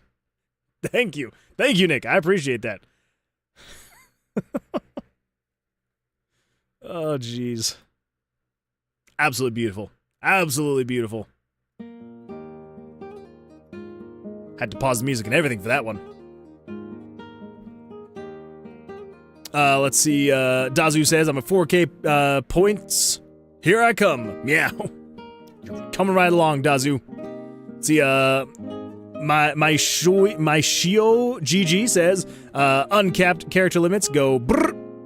Capped. Whoops. Hello. No, you're good. I knew what you meant. I knew what you meant. Also, uncrapped. Could also. I think that works. Well, welcome. Glad you're here. I see you're a first-time chatter. Hopefully you had an absolutely fantastic weekend. How was it? Anything exciting happen? Anything fun? Noteworthy even? All right, so let's get rid of this. We don't need this anymore. We don't need to see the Y position of the card anymore. As interesting as it is, we can delete that. Anyway, yeah, so now we have a hitbox that is dynamic to the actual Y position of the card, which is just absolutely fantastic. Makes me very happy to see. Makes me very happy to see. All right, so that is that. That took so much longer than it should have, but it's working now. Dazu says, you just lost the game, by the way. I did. I did lose the game. You guys make me lose it way too often. See, my shoy, is it my shoy? Me shoy? Me shio? I'm so bad with names. I am so sorry. I cleaned the house and did laundry. So that's a win. That is an absolutely huge win. That is one of those things that you don't really want to do, but you have to do it. And so when you finally do it, you're just like, oh, this feels so much better. Very nice. I would say that's pretty eventful. I would say. Okay, so we've got that figured out now. Shouldn't have taken that long. It did, but it shouldn't have. So now, what do we need? We need the arrow now. Oh, that's right, we do need the arrow. So let's copy that, and let's paste this. Let's paste that. There we go. Let's see, My Shio. Okay, My Shio. But it's also a made-up name, so whatever you say is fine. Well, I will try to remember that it is pronounced My Shio. So, I will do all that I can. Well, welcome to the stream, My Shio. I appreciate you being here. Hopefully we'll enjoy your time here. We try to have some fun here, and I try to get some work done. Every now and then, it does not work out so well. So, if you ever tune in and you see us going on a tangent, just know that I'm trying to get work done. But sometimes I just, kind of get off on tangents, and we just chat and hang out, and it's a good time. All right, so we're going to say this is going to be the perk tooltip arrow. Yeah. Now, where is this perk tooltip arrow supposed to be showing up? Well, for this one specifically, we're going to be showing this here. So let's move this up over here. This is going to be the positions of 418, 434. 418, 434. 418, 434. This is going to be the perk arrow, the perk tooltip arrow. There we go. Okay. And then there was like some fly that just like did spirals down in front of my face. That was interesting.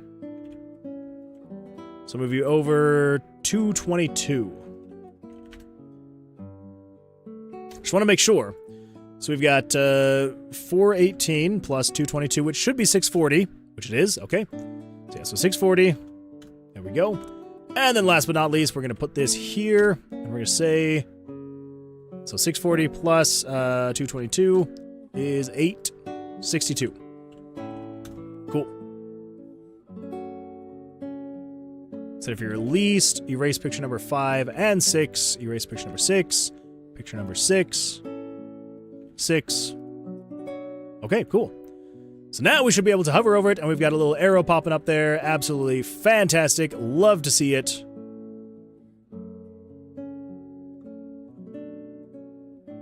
It's weird that you see like this flash for a second. Oh, that's okay. Never mind. I'm stupid. I'm so sorry. Let's see. Nick says, "Have you seen One Punch Man?" I have not. I have not seen One Punch Man. There are so many shows that I need to watch. I'm so far behind on good shows. That is just how it be with game dev. It really is. It really is. You intend to get stuff done. Sometimes it works out. Most of the time, not so much. Let's see. If you aren't, if you aren't chatting, trying to figure out why it won't do the thing. Wait. If you aren't chatting, you're trying to figure out why it won't do the thing like you want it to. That is 100% what I've been doing basically for the past hour now.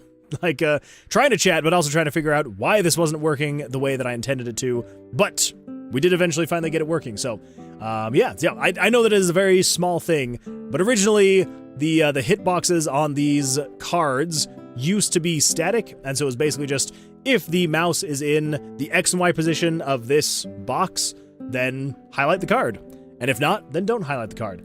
But it looked a little bit funny because, you know, you'd be hovering over the card and either it would unhighlight too early, so like if you were moving up to like here, as soon as you got to this spot, it would unhighlight and it would start doing its floating animation again, or vice versa, you know, you'd be too far down on the card and it just looked weird because you were so far down. So yeah, trying to get that to get figured out. So eventually got it switched over to being a dynamic hitbox for the card. So it's actually basing it off of where the X or where the Y position is of the card. But then that introduced all sorts of other errors because, you know, you'd hover it from the bottom and then it would jump up, but then your position would be outside of the room or outside of the Y position then, so it would come back down again, then it would jump back up because suddenly the mouse was within that Y position.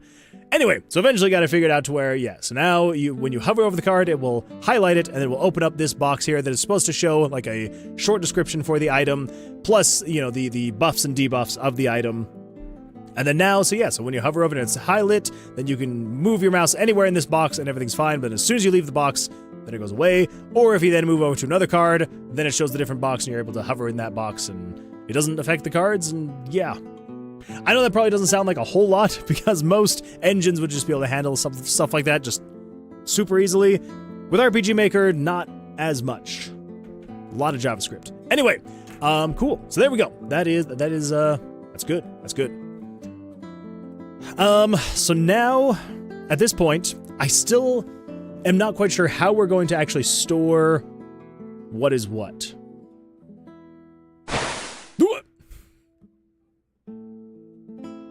That was actually a good wake-up call. Okay, so, yeah. So basically at this point, when you... Oh, man. Yeah, because basically, I don't think I'm actually storing anything anywhere. And when I say storing anything anywhere,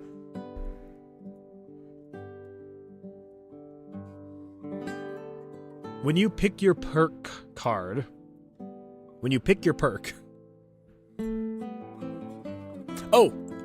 do not need to do the exclamation mark anymore. There we go. Yeah.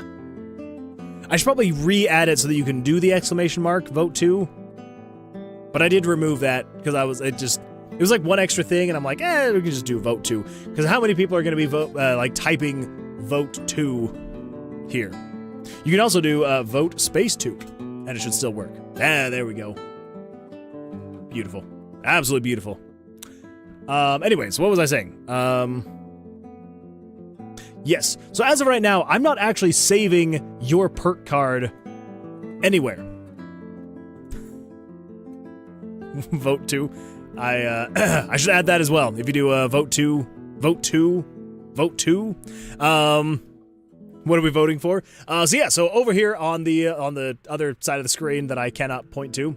Oh, the far right side of the screen, as you can see. So we got the level up right there, the little notification. So basically it is just a monster battler thing for the chat to jump in with. And yeah, so basically you can redeem channel points to be able to fight monsters. And then when you level up, there are different, what would they called? Not skills, unlocks, perks, I guess you could say. And yeah, and they're randomly chosen each time, so you can either, so this last one was either having a higher chance to do a critical hit or getting more gold with each monster killed. So that happens on the level ups, and then this is the auto shop. So basically, we can turn it into an auto battler for anyone who would like. And you can do that with the gold. So right now we have 755 gold, and so right now we are doing 3 damage every 60 seconds. So if you were upgrade the damage, it would go from a 3 to a 4. If you were to upgrade the cooldown, it would go from 60 seconds to 59 seconds. Or if you were to upgrade the critical hit chance odds, it would go from a 1% to a 2% chance of getting a critical hit. But yeah, so that's kind of what that is. And the votes for the shop don't reset. No. So for the shop, you can vote as many times as you want, and it'll maintain the votes. That way, if we're ever in a position where there's not as many people in the stream, it'll just remember what was typed last time. So if you're not able to type, because it needs at least 10 votes to be able to actually purchase the thing. So that way, if there's just not enough time to be able to vote for the single one, like if there's just one person doing it, then it just maintains those votes. Anyway, yes, that point shop shows up after every boss battle, and a boss shows up after every 5 monsters gets defeated. Anyway, there was a very long explanation for what it was. Anyway, that's what that is. It's just a little monster battler over there, and yeah, it's good times. Anyway, I am so sorry. It's getting toward the end of the stream, and my brain is definitely showing signs that it has been a very long stream. We're almost 4 hours in. It's weird. Sometimes I feel like doing the art stuff takes more out of me than the actual programming. It happens. So we didn't buy this time. I don't think so. I don't think we bought anything this time.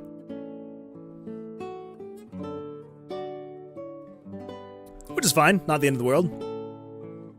I thought it would go for the most popular. Oh, no. No, so it has to have all 10 votes to be able to make a purchase. Because here's the thing. On the purchase screen, you can buy as much stuff as we want as a team. So like we could, like if someone, voted to upgrade our damage, we could purchase like 2, 3, 4 damage upgrades all in one go. You just have to actually vote all the way up. And then once it gets purchased, then the votes go all the way back down to 0. And then once it gets back up to 10, then it'll purchase it, go back down to 0.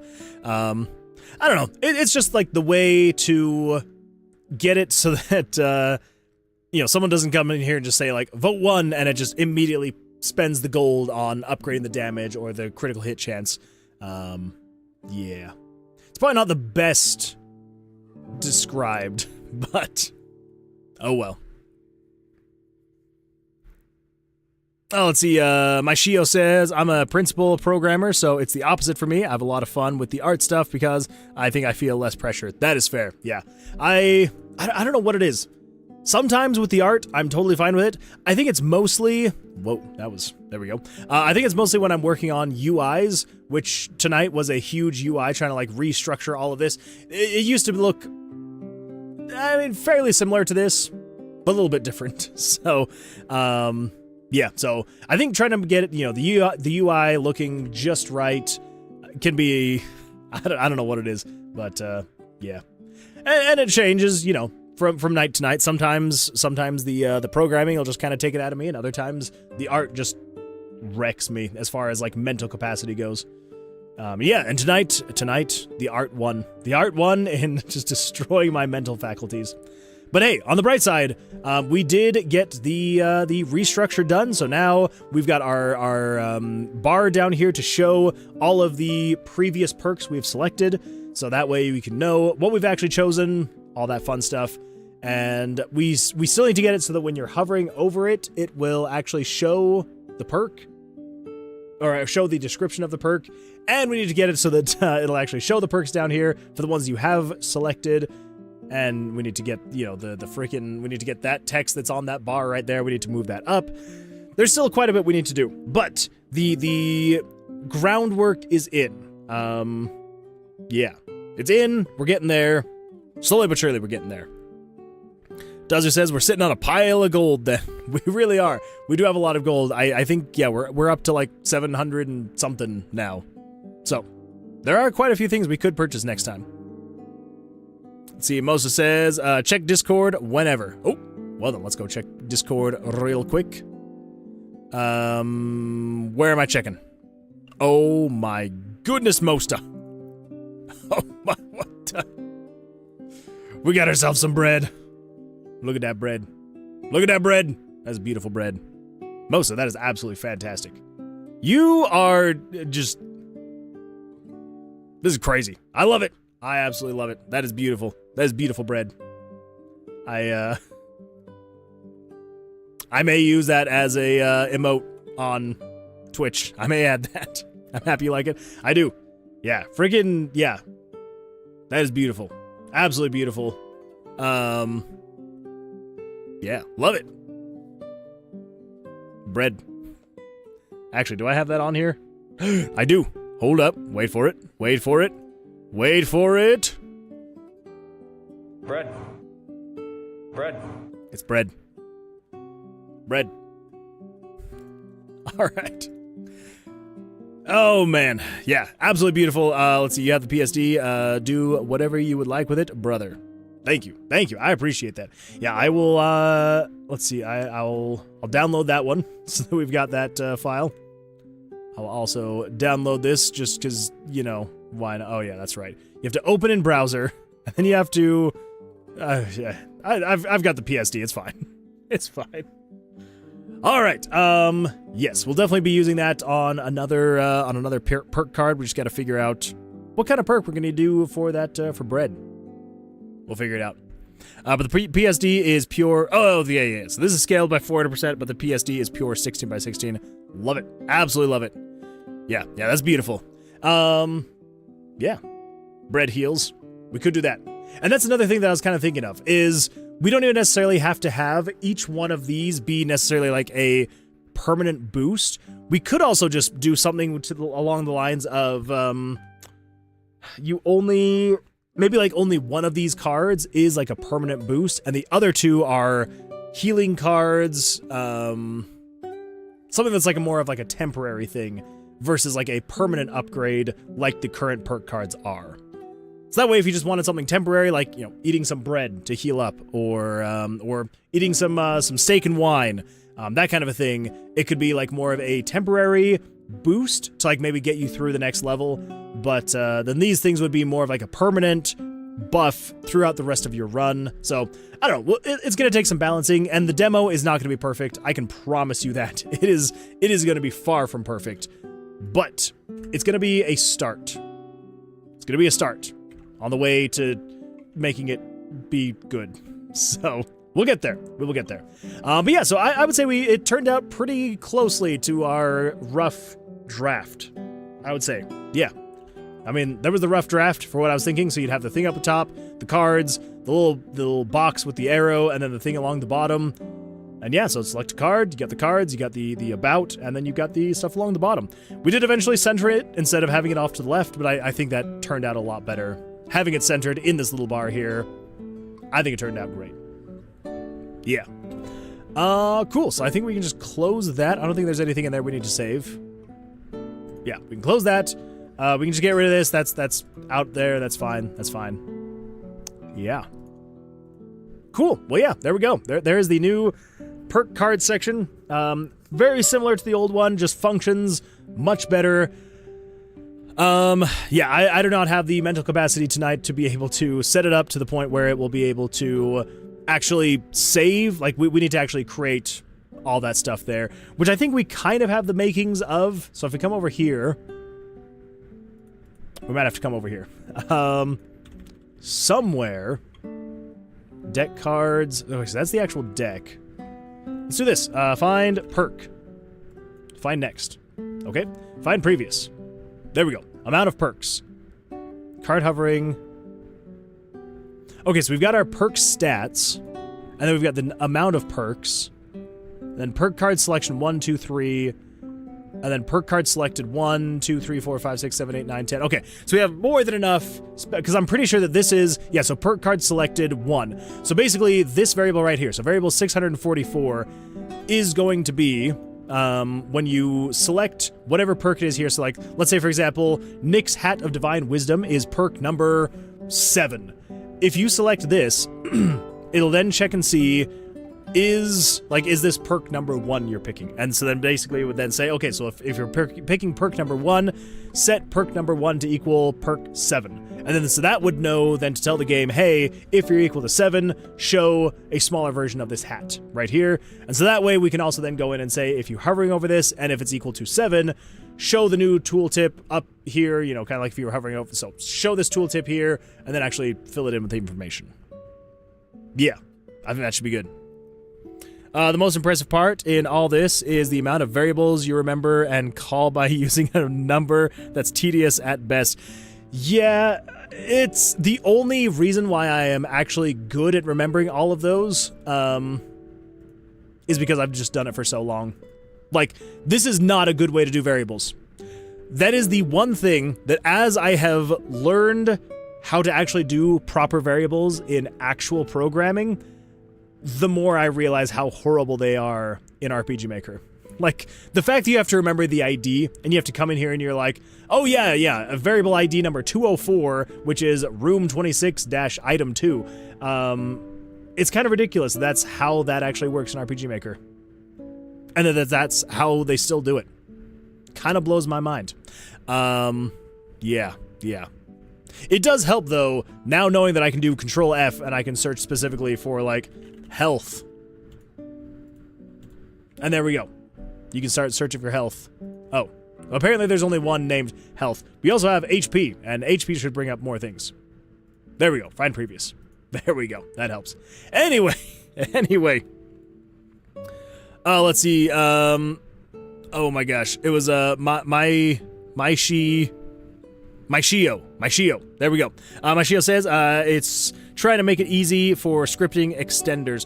True. And I will say, it does work, right? And as far as, like, when I was learning, so, I mean, this was 20 years ago, when I first was learning what, like, a variable was, you know, back when I was 13, it did help a ton. Like, for some reason, like, my brain could put together the idea of, oh yeah, a variable would just be an ID, and then it has, like, a note attached to it, and that was, like, the whole idea. And so it definitely helped, like, my younger brain in being like, oh, this is how that all works.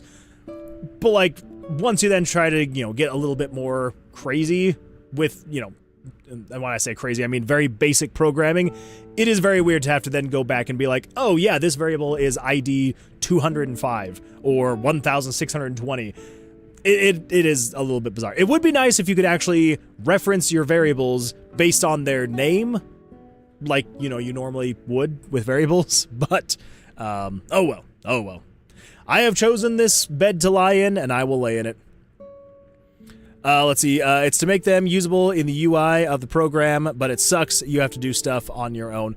Yeah, and that's true. That's true. Because that's the whole, you know, the way they do it is they just have the ID and it just works that way, and that's great and all. You know, you can come in here and just be like, oh yeah, variables here, and set this one to be equal to 50. Like, that is nice. That is very nice. But it would even be nicer if you could come in here and be like, hey, script, and instead of having to be like, you know, game variables dot value, you know, what is that, 50, variable 50, you could say something along the lines of player HP. It would be nice to be able to do that, but you cannot. So, oh well, such is life. But that still doesn't justify it. True. You can just call me Shio if that's better. Fair. Yeah, I probably will do that. Well, thank you, Shio. I appreciate that. Dead Max Walking, welcome. Glad you're here. You made it just for the very end. I am so sorry. But you can go back and watch the VOD if, you know, you're interested in watching. Let's see. Shio says, I mean, that is how variables work on the heap. Thanks for the follow, Miss COGG. Thank you so much for the follow. I appreciate that. But we don't need to know that. It's true. We don't need to do that. We do not. But yeah, I appreciate that follow. Thank you. Thank you so much. Well, Dead Max Walking, how was your weekend? We can go for a few more minutes just so that we're not leaving right as you're getting in here. But yeah, how was your weekend? Up to anything fun or exciting? For us, we got some fun stuff done with the perk screen. So, yeah, it's I know it looks very similar to how it used to look before, but we now have a spot down here for showing your previous perks you've selected. So that'll be good. We also have it. We've got a new tooltip down here that's working. I know this is not going to sound impressive. It's only impressive because it was done in RPG Maker. You now, if you hover over the card, the hover is no longer a static hitbox by any, whatever. Okay. If you're hovering over, like, let's say, for example, in any other engine, if you were to have a button, right? And the button is in a certain X and Y position, and it has a certain width and height, and basically the idea is if you are hovering your mouse over that button to have it either activate, or if you click on it, would that be considered a hitbox? Or would that be considered something different? I keep calling it a hitbox, but I don't know if it would necessarily be considered a hitbox. But anyway, we're going to keep calling it a hitbox. So basically, the idea is the hitbox on the card used to be static, and so it was basically just saying, hey, if the mouse is greater than or equal to this X and Y coordinate, and if you are less than or equal to this X and Y coordinate, then, select the card. But it is now no longer static, it is now dynamic, so based on where the card is at, it will then actually highlight the card, and then you can also hover over this to keep that highlight. Anyway, yeah. It's not really a collision, it's more of an overlap with UI elements. I guess that would make more sense, yeah. An overlap, but same logic. Yeah, and that's why I guess in my head I just kind of keep considering it to be a hitbox. So, but again, like, hitbox doesn't really make sense. So yeah, collision, an overlap, something like that. Anyway, yeah, good times. Thank freaking goodness for JavaScript. JavaScript saved our bacon on that one, because now we can come in here and we can just say, because this is basically where you're grabbing the X and Y coordinates of all this fun stuff.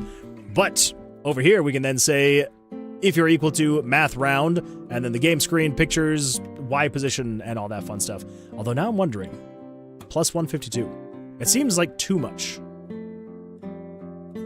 I don't know. Let's see. I've already forgotten what you said. Shio. I think Shio is what you said. We gonna raid? We are gonna raid. Yes, 100%. We're gonna do some raiding. RPG Maker has JavaScript now. I thought it was Ruby. So Ruby was on an older version of RPG Maker, but yes. So my first language that I tried to learn was Ruby, so that I could try and learn how to write scripts for RPG Maker XP, I believe is what Ruby was. I never got far enough. I was able to edit Ruby scripts, so I could go in and kind of like adjust them a little bit here and there. But yeah, so then they switched to JavaScript in 2015 with the release of this engine, and they have stuck with that ever since, and it's been that way ever since, and I am so glad, because JavaScript, as much as I hate it because I don't understand it a whole lot, I've gotten slightly better with it over the years. And yeah, so it's I'm able to do a little bit here and there, which is nice, because then I can do very custom things, which is absolutely fantastic.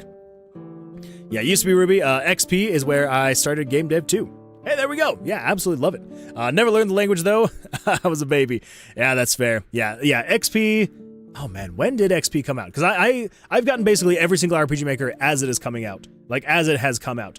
RPG Maker XP. Release date. So it came out in, oh my gosh, 2004. 2004, how old would I have been? 13? Yeah, I think it would have been 13 when that thing came out. Man, good times. The good old days, 2003. Let's see. I was trying to use Pokemon Essentials. Oh, that is a good one too. It is old. It's good though. I think I started using it in 2008, though. Fair. Yeah, 2008. Yeah, that sounds like it could be about 5 years after it released.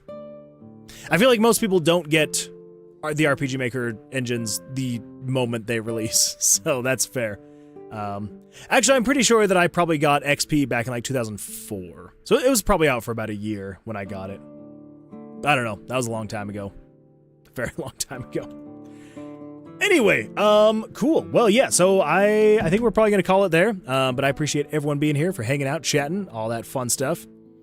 Let's see. I mean, I don't think you needed it to be cutting edge back then. You really didn't. You really did not. No, not even close. I was having a good time with RPG Maker 2000 and 2003, so I didn't need XP. I was fine where I was at the time. Yeah. Anyway, all right, cool. Well, yes, we're going to go do a raid. So everyone over on YouTube, I appreciate you being here. Thank you so much. We're going to end it here, but then over on Twitch, we're going to go do some raiding. So, yeah, make sure to stick around. But yeah, over on YouTube, thank you for being here. I appreciate it. Hope you all have an absolutely fantastic rest of your evenings or mornings, days, wherever you may be in this world. And I will hopefully see you all on the Tuesday stream. So until then, take care, good luck, and yeah, we will see you then.